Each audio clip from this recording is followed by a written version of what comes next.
Okay,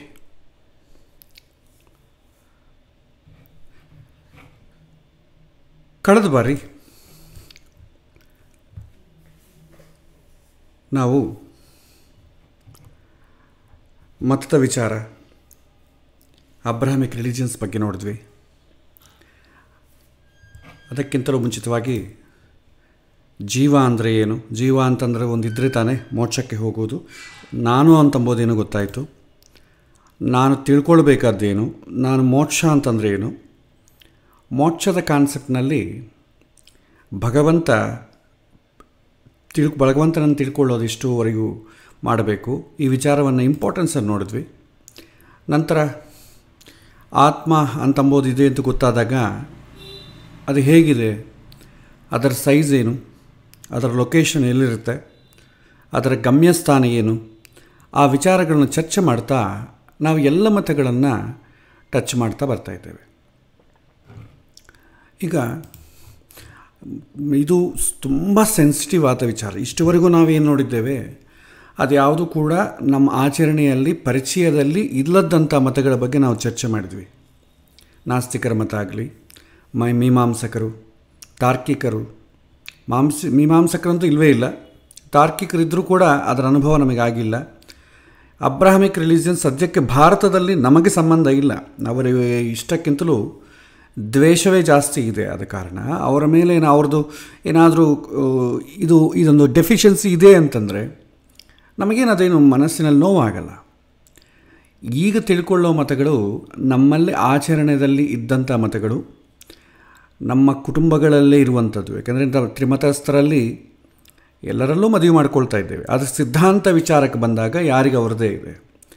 ತುಂಬ sensitive ಆದ ವಿಚಾರ. ಪ್ರಾರಂಭದಲ್ಲಿ ನಾನು ಹೇಳಿದೆ, ಇದೆಲ್ಲ ಕೂಡ ಮತಾಚಾರ್ಯರೆಲ್ಲ ಹೇಳಿರೋದು ಅಪ್ಡೇಟೆಡ್ ವರ್ಷನ್ಸ್. ಹೇಳಬೇಕಾದ್ರೆ ಒಬ್ಬ ವಿದ್ಯಾರ್ಥಿ ಇದ್ದಾರೆ ಅಂತ ಅಂದ್ಕೊಳ್ಳೋದು ಶಾಲೆಯಲ್ಲಿ, ತುಂಬ ಪೂರ್ ಇನ್ ಮ್ಯಾಥಮೆಟಿಕ್ಸ್. ತಾಯಿ ಏನು ಮಾಡ್ತಾರೆ, ಟೀಚರಿಗೆ ಹೇಳಿ ಹೇಗಾದರೂ ಇವನು ಪಾಸ್ ಆಗೋಂಗೆ ನೋಡಿ ಅಂತಂದಾಗ ಟೀಚರ್ ಏನು ಮಾಡ್ತಾನೆ, ಸ್ವಲ್ಪ ಎಕ್ಸ್ಟ್ರಾ ಕೇರ್ ತೊಗೊಂಡು ಮನೆಯಲ್ಲೇ ಕೂತು ಅವನಿಗೆ ಮ್ಯಾಥಮೆಟಿಕ್ಸೆಲ್ಲ ಹೇಳಿಸ್ಕೊಟ್ಟು ಶ್ರದ್ಧೆಯಿಂದ ತುಂಬ ಕಾಳಜಿಯಿಂದ ಮಾಡಿ ಪಾಸ್ ಆಗೋದಿಲ್ಲ ಅಂತನ್ನೋವನ ಹತ್ರ ಫಸ್ಟ್ ಕ್ಲಾಸ್ ಮಾರ್ಕ್ಸ್ ತೆಗೆಸ್ತಾನೆ. ಅದು ಕೂಡ ಅವಾಗೇನಾಗತ್ತೆ, ಆ ವ್ಯಕ್ತಿಗೆ ಆ ಟೀಚರ್ ಮೇಲೆ ತುಂಬ ಗುರಿ ಆಗ್ತದೆ, ಇಷ್ಟ ಆಗ್ತದೆ. ಯಾಕೆಂತಂದರೆ ನಾನು ಪಾಸ್ ಆಗೋದೇ ಇಲ್ಲ ಅಂತಂಥದ್ದು ನನಗೆ ಜೀವನದಲ್ಲಿ ಒಂದು ಅನುಕೂಲ ಮಾಡಿಕೊಟ್ಟಿದ್ದಾರಲ್ಲ ಅಂಥೇಳಿ ಅವ್ರ ಮೇಲೆ ಪ್ರೀತಿ ಆಗುತ್ತೆ. ಸೊ ಇನ್ನು ಮ್ಯಾಥಮೆಟಿಕ್ಸ್ ಹೇಳಿಸ್ಕೊಟ್ಟಿದ್ದಾರೆ, ಅವರು ನನ್ನ ಜೀವನವನ್ನು ಉದ್ಧಾರ ಮಾಡಿದ್ದಾರೆ, ಇನ್ನು ನನಗೆ ಬೇರೆ ಟೀಚರ್ ಬೇಡ, ನಾನು ಇವ್ರ ಹತ್ರ ಮ್ಯಾಥಮೆಟಿಕ್ಸ್ ಕಲ್ತ್ಕೊಂಡಿದ್ದೀನಿ ಅಷ್ಟೇ ಸಾಕು ಅಂತ ಯಾರೂ ಸುಮ್ಮನೆ ಕೊಡಲ್ಲ. ಅವ್ರ ಹತ್ರ ಎಷ್ಟು ಚೆನ್ನಾಗಿ ಮ್ಯಾಥಮೆಟಿಕ್ಸ್ ಹೇಳಿಸ್ಕೊಂಡ್ರು ಕೂಡ PUC ಆಗಲಿ, ಡಿಗ್ರಿ, ಪೋಸ್ಟ್ ಗ್ರ್ಯಾಜುಯೇಷನ್ ಹೋಗೋ ಕಾಲಕ್ಕೆ ಅಪ್ಡೇಟೆಡ್ ವರ್ಷನ್ ತೊಗೊಳ್ತಾರೆ. ಇಲ್ಲ, ನಮ್ಮ ಟೀಚರ್ ಹೇಳಿದೆ ಸಾಕು, ನಮ್ಮ ಟೀಚರ್ ತುಂಬ ನನಗೆ ದೇವರಿದ್ದಂಗೆ, ಅವರ ಹೇಳಿದ ಬಿಟ್ಟು ಬೇರೆಯವ್ರ ಹತ್ರ ನಾನು ಪಾಠ ಕಲಿಯಲ್ಲ, ನನಗೆ ಅಪ್ಡೇಟೆಡ್ ವರ್ಷನ್ ಬೇಕಾಗಿಲ್ಲ, ನನಗಿಷ್ಟೇ ಸಾಕು ಅಂತ ಕೂತ್ಕೊಂಡ್ರೆ ಏನಾಗ್ತದೆ, ನಮ್ಮ ಜೀವನ ಉದ್ಧಾರ ಆಗಲ್ಲ. ಅದೇ ರೀತಿ ಮತಾಚಾರ್ಯರೆಲ್ಲ ಕೂಡ ಟೀಚರ್ಸ್ ಇದ್ದಂಗೆ, ಆಯಾ ಕಾಲದಲ್ಲಿ ಬೇಸಿಕ್ಸಿಂದ ಹಿಡಿದು ಅಡ್ವಾನ್ಸ್ಡ್ ಲೆವೆಲ್ವರೆಗೂ ಕ್ಲಾಸಸ್ ನಮಗೆ ಕ್ಲಾಸ್ ಟೀಚರ್ ಹೆಂಗೆ ಹೇಳ್ತಾನೋ ಅದೇ ರೀತಿ ನಮಗೆ ವಿಷಯಗಳನ್ನು, ಅಪ್ಡೇಟೆಡ್ ವಿಷಯಗಳನ್ನ ಹೇಳ್ತಾ ಇರ್ತಾರೆ. ಹಾಗಲ್ಲ, ನಾವು ಈ ಮತದಲ್ಲಿ ಹುಟ್ಟಿದವರು, ನಾವು ಆ ಟೀಚರ್ ಹೇಳಿದ್ದೆ ನಮಗೆ ಸರ್ವಸ್ವ, ಬೇರೆಯವರು ಹೇಳಿದ್ದು ಬೇಕಾಗಿಲ್ಲ ಅಂತಂದುಬಿಟ್ರೆ. ಇದೇ ರೀತಿ ಒಬ್ಬ ವಿದ್ಯಾರ್ಥಿ 10ನೇ ಕ್ಲಾಸಲ್ಲಿ ಮ್ಯಾಥಮೆಟಿಕ್ಸ್ ಟೀಚರ್, ನಂಗೆ ಅವ್ರು ಹೇಳಿದ್ದೇ ಸಾಕು, ಮುಂದೆ PUC ಆಗಲಿ, ಪೋಸ್ಟ್ ಗ್ರ್ಯಾಜುಯೇಷನ್ ಇಂಜಿನಿಯರಿಂಗ್ ಆಗಲಿ, ಅವ್ರ ಮ್ಯಾಥಮೆಟಿಕ್ಸ್ ನಂಗೆ ಬೇಕಾಗಿಲ್ಲ, ನಮ್ಮ ಟೀಚರ್ ಹೇಳಿದ್ದೇ ಸತ್ಯ ಅಂತ ಅಂದ್ಕೊಂಡ್ರೆ ನಾವು ಉದ್ಧಾರ ಆಗಲಿಕ್ಕಾಗಲ್ಲ. ವ್ಯವಹಾರದಲ್ಲಿ ನಮಗೆ ಬೆನಿಫಿಟ್ಸ್ ಇರುವಂಥ ವಿಚಾರದಲ್ಲಿ ನಾವು ಎಲ್ಲವನ್ನೂ ಒಪ್ತೇವೆ.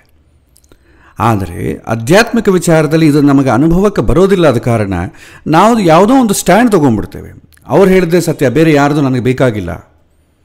ಈ ಥರ ಅಲ್ಲ. ಕಾಲಕಾಲಕ್ಕೂ ವಿಷಯಗಳು ಅಪ್ಡೇಟ್ ಆಗ್ತಾ ಇರುತ್ತೆ.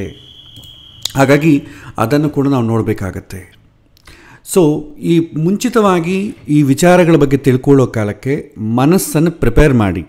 ಇಲ್ಲದೇ ಇದ್ದರೆ ನಾವು ಯಾವ ಮತದಲ್ಲಿ ಹುಟ್ಟಿದ್ದೇವೋ, ದ್ವೈತ ಆದರೆ ದ್ವೈತ ಮತದ ದಾರಿಗಳು, ಅದ್ವೈತ ಆದರೆ ಅದ್ವೈತ ಮತದ ದಾರಿಗಳು, ವಿಶಿಷ್ಟ ಅದ್ವೈತ ಆದರೆ ವಿಶಿಷ್ಟಾದ ಮತ, ಅದಕ್ಕೆ ಸ್ಟಿಕ್ ಆಗಿಬಿಡ್ತೇವೆ, ಮುಂದಕ್ಕೆ ಹೋಗಲ್ಲ. ಅದಕ್ಕೆ ವಿರುದ್ಧವಾಗಿ ಆಗಲಿ ಏನು ಹೇಳಿದ್ರೂ ಕೂಡ ಅದು ಸರಿಯಲ್ಲ ಅಂತ ಆಟೋಮೆಟಿಕ್ಕಾಗಿ ಬಂದ್ಬಿಡ್ತದೆ ವಿತೌಟ್ ಇನ್ವೆಸ್ಟಿಗೇಷನ್.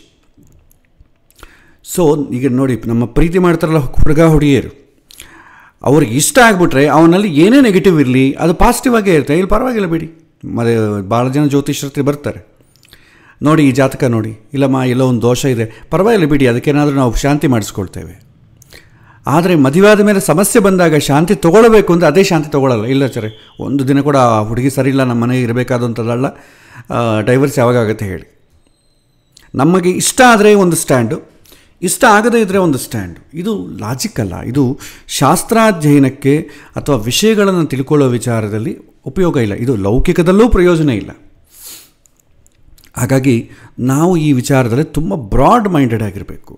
ನಾನು ಪ್ರಾರಂಭದಲ್ಲೇ ಹೇಳಿದೆ, ಎಲ್ಲ ಮತಗಳನ್ನು ಅಧ್ಯಯನ ಮಾಡುವಾಗ ಒಂದು ರೀತಿಯಾದಂಥ ತಟಸ್ಥತೆ ಬೇಕು. ನಾವು ಯಾವ ಮತದವರು ಆಗಿರಬಾರ್ದು. ಎಲ್ಲ ಮತಗಳನ್ನು ಆವೇಶಗಳನ್ನ ತೆಗೆದು ತೊಳ್ಕೊಂಡು ಒಂದು ರೀತಿ ಏನೂ ಗೊತ್ತಿಲ್ಲ ನನಗೆ, ನಾಸ್ತಿಕ ಅಂದರೆ ಏನೂ ಗೊತ್ತಿಲ್ಲದವನಿಗೆ ನಮ್ಮ ಮನಸ್ಸಿಗೆ ಒಗ್ಗುವ ದಾರಿ ಯಾವುದು ಎನ್ನುವುದು ಗೊತ್ತಾಗತ್ತೆ. ಇಲ್ಲದೇ ಇದ್ದರೆ ನಾವು ಯಾವುದೋ ಒಂದು ಮತದ ಆವೇಶದಿಂದ ಒಂದು ಮತಗ್ರಂಥವನ್ನು ಓದಿದರೆ ನಮ್ಮ ಮತವೇ ಸರಿ ಅಂತ ಕಾಣುತ್ತೆ. ನಾವು ಯಾರೂ ಕೂಡ ನಮ್ಮ ಮತಗಳನ್ನು ಖಂಡಿಸೋದಕ್ಕೆ ಹೋಗಬಾರ್ದು. ಖಂಡಿಸಬೇಕಾದ್ರೆ ಎಲ್ಲ ಮತಗಳ ಬಗ್ಗೆ ಆಳವಾದ ಜ್ಞಾನ ಬೇಕು. ಇಲ್ಲದಿದ್ದರೆ ಯಾವ ಮತವನ್ನು ಖಂಡಿಸೋದಕ್ಕೂ ಅರ್ಥ ಇಲ್ಲ. ನಮ್ಮ ಮತವೇ ಸರಿ ಎನ್ನುವಂಥ ನಂಬಿಕೆಯಿಂದ ಇನ್ನೊಂದು ಮತದ ತಪ್ಪು ಅಂತ ಖಂಡಿಸಲಿಕ್ಕೆ ಹೋಗಬಾರದು. ನಾವು ಎಲ್ಲವನ್ನ ಚಿಂತನೆ ಮಾಡಿ ಮನಸ್ಸಿನಲ್ಲಿ ಸರಿ ಯಾವುದು ತಪ್ಪು ಯಾವುದು ಅಂತ ವಿಶ್ಲೇಷಣೆ ಮಾಡತಕ್ಕಂಥ ತಟಸ್ಥತೆಯನ್ನು ಬೆಳೆಸಿಕೊಂಡು ಆಧ್ಯಾತ್ಮಿಕದ ಚಿಂತನೆ ಮಾಡಬೇಕು ಅಂತ ಹೇಳ್ತಾರೆ. ಇಲ್ಲದಿದ್ದರೆ ನಾವು ಆವೇಶಕ್ಕೊಳಗಾಗ್ತೇವೆ. ಆವೇಶಕ್ಕೆ ಒಳಗಾಗಿ ರಾಗದ್ವೇಷಗಳು, ಇನ್ನೊಬ್ಬರ ಬಗ್ಗೆ ದ್ವೇಷ, ಆಮೇಲೆ ಜಗಳ ಇದಕ್ಕೆ ಕಾರಣ ಆಗುತ್ತೆ. ವೇದಾಂತ ಇರೋದು ಸತ್ಯವನ್ನು ತಿಳಿಯೋದಕ್ಕೋಸ್ಕರವೇ ಹೊರತು ಜಗಳ ಮಾಡೋದಕ್ಕೋಸ್ಕರಲ್ಲ, ದ್ವೇಷವನ್ನು ಸಾಧಿಸೋದಕ್ಕೋಸ್ಕರ ಅಲ್ಲ ಅಂತ ನಮ್ಮ ಮನಸ್ಸಿಗೆ ಪದೇ ಪದೇ ನಾವು ತಿಳಿಸಬೇಕು. ಹಾಗಾಗಿ ನಮ್ಮ ಸತ್ಯದ ತಿಳುವಳಿಕೆಗೆ ಎಲ್ಲ ಮತದ ಚಿಂತನೆಗಳು ಮೆಟ್ಟಲುಗಳಾಗಬೇಕು ಅಂತ ಯೋಚಿಸಬೇಕೇ ಹೊರತು ಇನ್ನೊಂದು ಮತ ಸರಿಯೋ ತಪ್ಪೋ, ಅದನ್ನು ಹೇಗೆ ಟೀಕೆ ಮಾಡೋದು, ನಮ್ಮದನ್ನು ಹೇಗೆ ಮಂಡಿಸೋದು, ಇದೆಲ್ಲ ಕೂಡ ಮಾಡಬಾರದು. ಬೇರೆ ಮತಗಳನ್ನು ದ್ವೇಷ ಮಾಡಬಾರದು. ಇನ್ನೊಂದು ಮತದವರ ಅಯೋಗ್ಯರು ಅಂತ ಹೀಯಾಳಿಸಬಾರದು. ಇದು ಮನಸ್ಸಿನಲ್ಲಿ ಪದೇ ಪದೇ ಹೇಳ್ಕೋಬೇಕು. ಪ್ರಾರಂಭದಲ್ಲೇ ಹೇಳಿದ್ವಿ, ಜಗತ್ತಿನಲ್ಲಿ ಯಾವುದೂ ಕೂಡ ಇದು ಮೊದಲು ಸೃಷ್ಟಿಯಾದಂಥ ಧರ್ಮ ಅಂತ ಇಲ್ಲ. ಮನುಷ್ಯ ಚಿಂತನೆ ಮಾಡೋದು ಪ್ರಾರಂಭ ಮಾಡಿದ ಕಾಲದಿಂದ ಎಲ್ಲ ಮತಗಳೂ ಇತ್ತು. ದ್ವೈತ ಇತ್ತು, ಅದ್ವೈತ ಇತ್ತು, ವಿಶಿಷ್ಟಾದ್ವೈತ ಇತ್ತು, ಎಲ್ಲ ಮತಗಳು ಇತ್ತು. ಅದ್ವೈತ ಮತ ಶಂಕರರಿಂದ ಪ್ರಾರಂಭವಾದದ್ದಲ್ಲ, ವಿಶಿಷ್ಟಾದ್ವೈತ ರಾಮಾನುಜರಿಂದ ಪ್ರಾರಂಭವಾದದ್ದಲ್ಲ, ದ್ವೈತ ಮತ ಮಧ್ವರಿಂದ ಪ್ರಾರಂಭವಾದಂಥ ಮತಗಳಲ್ಲ. ಅವರ ಕೇವಲ ಪ್ರಸಾರಕರು ಮಾತ್ರ, ಅಷ್ಟಕ್ಕೆ ಮುಂಚೆ ಆ ವಾದನೆ ಇತ್ತು, ಅವರು ಆ ಸ್ಟ್ಯಾಂಡ್ ತಗೊಂಡು ಮುಂದುವರಿಸಿದರು. ಎಲ್ಲ ವಿಚಾರಧಾರೆಗಳು ಮನುಷ್ಯ ಯೋಚನೆ ಮಾಡೋದು ಪ್ರಾರಂಭವಾದ ದಿನದಿಂದನೇ ಇದೆ. ಅವು ಇರೋದು ಅಂತಲ್ಲ, ಅದು ಹೋಗೋದೂ ಇಲ್ಲ, ಅದೇ ವಾದನೆ ಮುಂದುವರಿತಾ ಇರುತ್ತೆ. ಹೊಸ ಹೊಸ ಹೆಸರುಗಳು, ಹೊಸದು ಬರ್ಬೋದು ಅಷ್ಟೆ. Concept is same. ನಾವು ಹೇಳಿದ್ವಿ, ನಾವು ಮನುಷ್ಯನ ದೌರ್ಬಲ್ಯದಿಂದ ನಾವು ಒಂದು ಮತವನ್ನು ಎಷ್ಟೇ ಖಂಡನೆ ಮಾಡಿದರೂ ಯಾವ ಮತವೂ ನಿರ್ನಾಮ ಆಗೋದಿಲ್ಲ. ಎಷ್ಟೇ ಮಂಡನೆ ಮಾಡಿದರೂ ಯಾವ ಮತವೂ ಸಾರ್ವತ್ರಿಕ ಆಗೋದಿಲ್ಲ. ಯಾಕೆಂತಂದರೆ ಪ್ರತಿಯೊಬ್ಬನಿಗೂ ಅವನದೇ ಆದಂಥ ನಂಬಿಕೆ, ಅವನದ್ದೇ ಆದಂಥ ಲಾಜಿಕ್ಗಳಿರುತ್ತೆ, ಅವನದ್ದೇ ಆದಂಥ ಲಿಮಿಟೇಷನ್ಗಳಿರುತ್ತೆ. ಅದನ್ನು ಮೀರಿ ಯಾರೂ ಸತ್ಯವನ್ನು ಒಪ್ಪೋದಿಲ್ಲ. ಹಾಗಾಗಿ ಒಂದು ಸತ್ಯವನ್ನು ನಾವು ಎಷ್ಟೇ ಆರ್ಗ್ಯುಮೆಂಟ್ ಮಾಡಿದ್ರೂ ಅದು ಇಡೀ ವಿಶ್ವ ಒಪ್ಪುವಂಥ ಸತ್ಯ ಆಗೋದಿಲ್ಲ. ತಪ್ಪನ್ನು ನಾವೇ ಎಷ್ಟನ್ನು ಖಂಡನೆ ಮಾಡಿದರೂ ಅದು ಇಡೀ ವಿಶ್ವ ಅದನ್ನು ತಪ್ಪು ಅಂತ ಹೇಳೋದಿಲ್ಲ. ಹಾಗಾಗಿ ಯಾವಾಗಲೂ ಕೂಡ ಎಲ್ಲ ಮತಗಳು, ಎಲ್ಲ ವಿಚಾರಗಳು, ಎಲ್ಲ ಕಲ್ಪನೆಗಳು ಸಾರ್ವಕಾಲಿಕವಾಗಿರುತ್ತೆ. ಅದಕ್ಕೆ ಕಾರಣ ನಮ್ಮ ದೌರ್ಬಲ್ಯ. ಶುದ್ಧವಾದ ಮನಸ್ಸು ಇರೋದಿಲ್ಲ. ನಾವೊಂದು ವಿಷಯವನ್ನು ತಿಳಿಲಿಕ್ಕೆ ಬೇಕಾದಂಥ ನಾಲೆಡ್ಜ್ ಇರೋದಿಲ್ಲ. ಆದರೆ ಪ್ರಭಾವ ನಮ್ಮದೇ ಸರಿ ಅಂತಂಬ ಪ್ರಭಾವ ಒಳಗಾಗ್ತೇವೆ. ಇದು ತುಂಬ ಕಷ್ಟದ ಕೆಲಸ. ಸೊ ಈ ಎಲ್ಲ ಸಮಸ್ಯೆಗಳನ್ನು ಅರ್ಥ ಮಾಡಿಕೊಂಡು ಅದನ್ನು ಮೀರಿ ನಿಂತು ಅಧ್ಯಾತ್ಮದ ಚಿಂತನೆ ಮಾಡಬೇಕು ಅಂತ ಹೇಳ್ತಾರೆ. ಅಂತಹ ಚಿಂತನೆಗೆ ಈ ನಾವೇನು ಪಾಠ ಹೇಳ್ತಾ ಇದ್ದೀವಿ, ಇದು ಒಂದು ಸಣ್ಣ ಪ್ರಿಪರೇಷನ್ ಮಾತ್ರವೇ. ಇಲ್ಲಿ ಯಾವ ಮತದ ಸಮರ್ಥನೆಯೂ ಇಲ್ಲ, ಯಾವ ಮತದ ಖಂಡನೆಯೂ ಇಲ್ಲ. ಯಾಕೆಂತಂದರೆ ನಾವು ಕೊನೆಗೆ ಅದನ್ನು ನಾವೇ ತೀರ್ಮಾನ ಮಾಡಬೇಕು, ಇನ್ನೊಬ್ಬರು ತೀರ್ಮಾನ ಮಾಡೋದಲ್ಲ. ಇದು ಅಂತರಂಗದ ಶೋಧನೆ, ಬಾಹ್ಯದಲ್ಲಿ ಡಿಸ್ಕಸ್ ಮಾಡೋ ವಿಚಾರ ಅಲ್ಲ. ಈ ಪಾಠದಲ್ಲಿ ಏನಾಯ್ತು, ನಾನು ನನ್ನ ಅಭಿಪ್ರಾಯವನ್ನು ಶೇರ್ ಮಾಡ್ಕೊಳ್ತೇನೆ. ನನ್ನ ಅಭಿಪ್ರಾಯ ಕೇಳಿದ ತಕ್ಷಣ ನೀವು ಇದು ಸರಿ ಇದು ತಪ್ಪು ಅಂತ ನೀವು ತೀರ್ಮಾನ ಮಾಡಬೇಡಿ. ಇದನ್ನು ಮನಸ್ಸಿನಲ್ಲಿ ಇಟ್ಟುಕೊಂಡು ಸದಾ ಚಿಂತನೆ ಮಾಡಬೇಕು. ಯೋಚನೆ ಮಾಡಿ, ಆಳವಾದ ಚಿಂತನೆ ಮಾಡಿ. ಚಿಂತನೆ ಮಾಡ್ತಾ ಹೋದರೆ ನಮ್ಮ ಮನಸ್ಸಿಗೆ ಯಾವುದು ಇಷ್ಟ ಆಗುತ್ತೋ ಅದನ್ನು ಮುಂದುವರಿಸ್ಕೊಂಡು ಹೋಗೋದು. ಸೊ ನಾವು ಹೇಳಿದ್ವಲ್ಲ, ಸೊ ಹಿಂದಿನ ಪಾಠದಲ್ಲಿ ಇಷ್ಟು ತನಕ ನಾಸ್ತಿಕರಿಗೆ ಮೋಕ್ಷದ ಕಲ್ಪನೆ ನೋಡೋದು. ಒಂದು ಸಲ ಸಮರೈಸ್ ಮಾಡ್ತೇನೆ, ಮರೆತು ಹೋಗಿರ್ಬೋದು. ಡೀಪಾಗಿ ಬೇಕಾದ್ರೆ ಹಳದಿ ಕಲಾಸಗಳು ನೋಡಿ. ನಾಸ್ತಿಕರ ವಾದ ಏನು? ಆತ್ಮ ಇಲ್ಲ, ವೇದ ಇಲ್ಲ, ದೇವರು ಇಲ್ಲ, ಮೋಕ್ಷ ಇಲ್ಲ. ಯಾಕೆಂದರೆ ನನಗೆ ಗೊತ್ತಿಲ್ಲ. ಇದೇ ಅವ್ರ ಲಾಜಿಕ್. ಮೀಮಾಂಸಕರು ಆತ್ಮ ಇದೆ, ವೇದ ಇದೆ, ಅದೇ ದೇವರು ಒಪ್ಪೋದಿಲ್ಲ. ನಾವು ಮಾಡಿದಂಥ ಪುಣ್ಯಗಳಿಂದ ಸ್ವರ್ಗ, ನಾವು ಮಾಡಿದ ಪಾಪದಿಂದ ನರಕ, ಕೊನೆಗೆ ನಮ್ಮ ಆರಿಸನ್ ಭೂಮಿ. ಇದು ಮೀಮಾಂಸಕರ ಕಲ್ಪನೆ. ಈಗ ಇವರು ಯಾರೂ ಇಲ್ಲ. ತಾರ್ಕಿಕರು, ಲಾಜಿಷಿಯನ್ಸ್, ಇವ್ರನ್ನೇ ನೈಯಾಯಿಕರು ಅಂತ ಕರೀತಾರೆ. ಅವರೇ ಅಂತಾರೆ ಆತ್ಮ ಅನಂತ, ವೇದ ಇದೆ, ದೇವರಿಲ್ಲ, ಭೂಮಿ, ಸ್ವರ್ಗ, ನರಕ ಇದೇ ಇರೋದು. ಇದು ಇವ್ರ ವಾದನೆ. ಅಬ್ರಹಾಮಿಕ್ ಮತಗಳನ್ನು ಲಾಸ್ಟ್ ಕ್ಲಾಸಲ್ಲಿ ನೋಡಿದ್ವಿ. ಅವ್ರದ್ದು ಇದೆ, ತಾರ್ಕಿಕರಿದ್ದಂಗೆ ಆತ್ಮ ಇದೆ, ಮತಗ್ರಂಥಗಳಿದೆ, ದೇವರಿದೆ ಅಂತ ಒಪ್ತಾರೆ. ಆದರೆ ಮೋಕ್ಷ ಅಂತಂದರೆ ಏನು? ಸ್ವರ್ಗ, ನರಕ ಅಷ್ಟೇ. ಇವರು ಕೂಡ ಸೇಮ್ ನಮಗೆ ಮೀಮಾಂಸಕರಿದ್ದಂಗೆ ಇವರ ಸ್ಟ್ಯಾಂಡ್ ಇರುತ್ತದೆ. ಮತ್ತು ಜೈನರು ವೇದವನ್ನು ಇದೆ ಆದರೆ ಒಪ್ಪೋದಿಲ್ಲ, ದೇವರನ್ನು ನಾವು ಒಪ್ಪೋದೇ ಇಲ್ಲ. ನಮ್ಮ ಗುರುಗಳು, ತೀರ್ಥಂಕರರು, ಅಂದರೆ ಎಲಿವೇಟೆಡ್ ಸೋಲ್ ಯಾರಿರ್ತಾರೆ ಅವರನ್ನು ನಾವು ಫಾಲೋ ಆಗ್ತಾ ಈ ಸಂಸಾರ ಬಂಧನದಿಂದ ಬಿಡಿಸಿಕೊಂಡು ಮೋಕ್ಷಕ್ಕೆ ಹೋಗ್ತೇವೆ. ಇದು ಜೈನರ ಕಲ್ಪನೆ. ಬೌದ್ಧರು, ಅವರು ದೇವರಿಲ್ಲ, ಆತ್ಮ ಇದೆ, ಅದು ಅನಂತ ಅಂತ ಹೇಳ್ತಾರೆ. ಒಂದೇ ಆತ್ಮ ಇದೆ ಅಂತ ಹೇಳ್ತಾರೆ. ಆತ್ಮಕ್ಕೆ ಯಾವ ಕ್ವಾಲಿಟೀಸ್ ಇಲ್ಲ ಅಂತ ಹೇಳ್ತಾರೆ. ದೇಹಗಳಿಂದ ಮುಕ್ತಿ ಪಡೆದಾಗ ಎಲ್ಲ ದೇಹಗಳು ಕಳಿಸಿಕೊಂಡು ಒಂದೇ ಆತ್ಮ ಉಳಿತದಲ್ವ, ಅದನ್ನು ಮೋಕ್ಷ ಅಂತ ಅವ್ರು ಹೇಳ್ತಾರೆ. ಈಗ ನಾವು ಮೇಯ್ನ್ ವಿಷಯಕ್ಕೆ ಬರೋಣ. ವೇದ ಮತಗಳ ಬಗ್ಗೆ ಬರೋಣ. ವೇದ ಮತಗಳ ಬಗ್ಗೆ ಬಂದಾಗ ನಾನು ಹೇಳಿದೆ, ಮತಾಚಾರ್ಯರುಗಳು ಹೇಳಿದ್ದೆಲ್ಲ ಕೂಡ ಅಪ್ಡೇಟೆಡ್ ಇನ್ಫಾರ್ಮೇಷನ್. ಆಯಾ ಕಾಲಕ್ಕೆ ಅವರವರಿದ್ದಾಗ ಯಾವ ರೀತಿ ಸ್ಟ್ಯಾಂಡ್ ಇತ್ತೋ ಅದನ್ನು ಅಪ್ಡೇಟ್ ಮಾಡಿಕೊಂಡು ಮುಂದೆ ಹೋದವರು.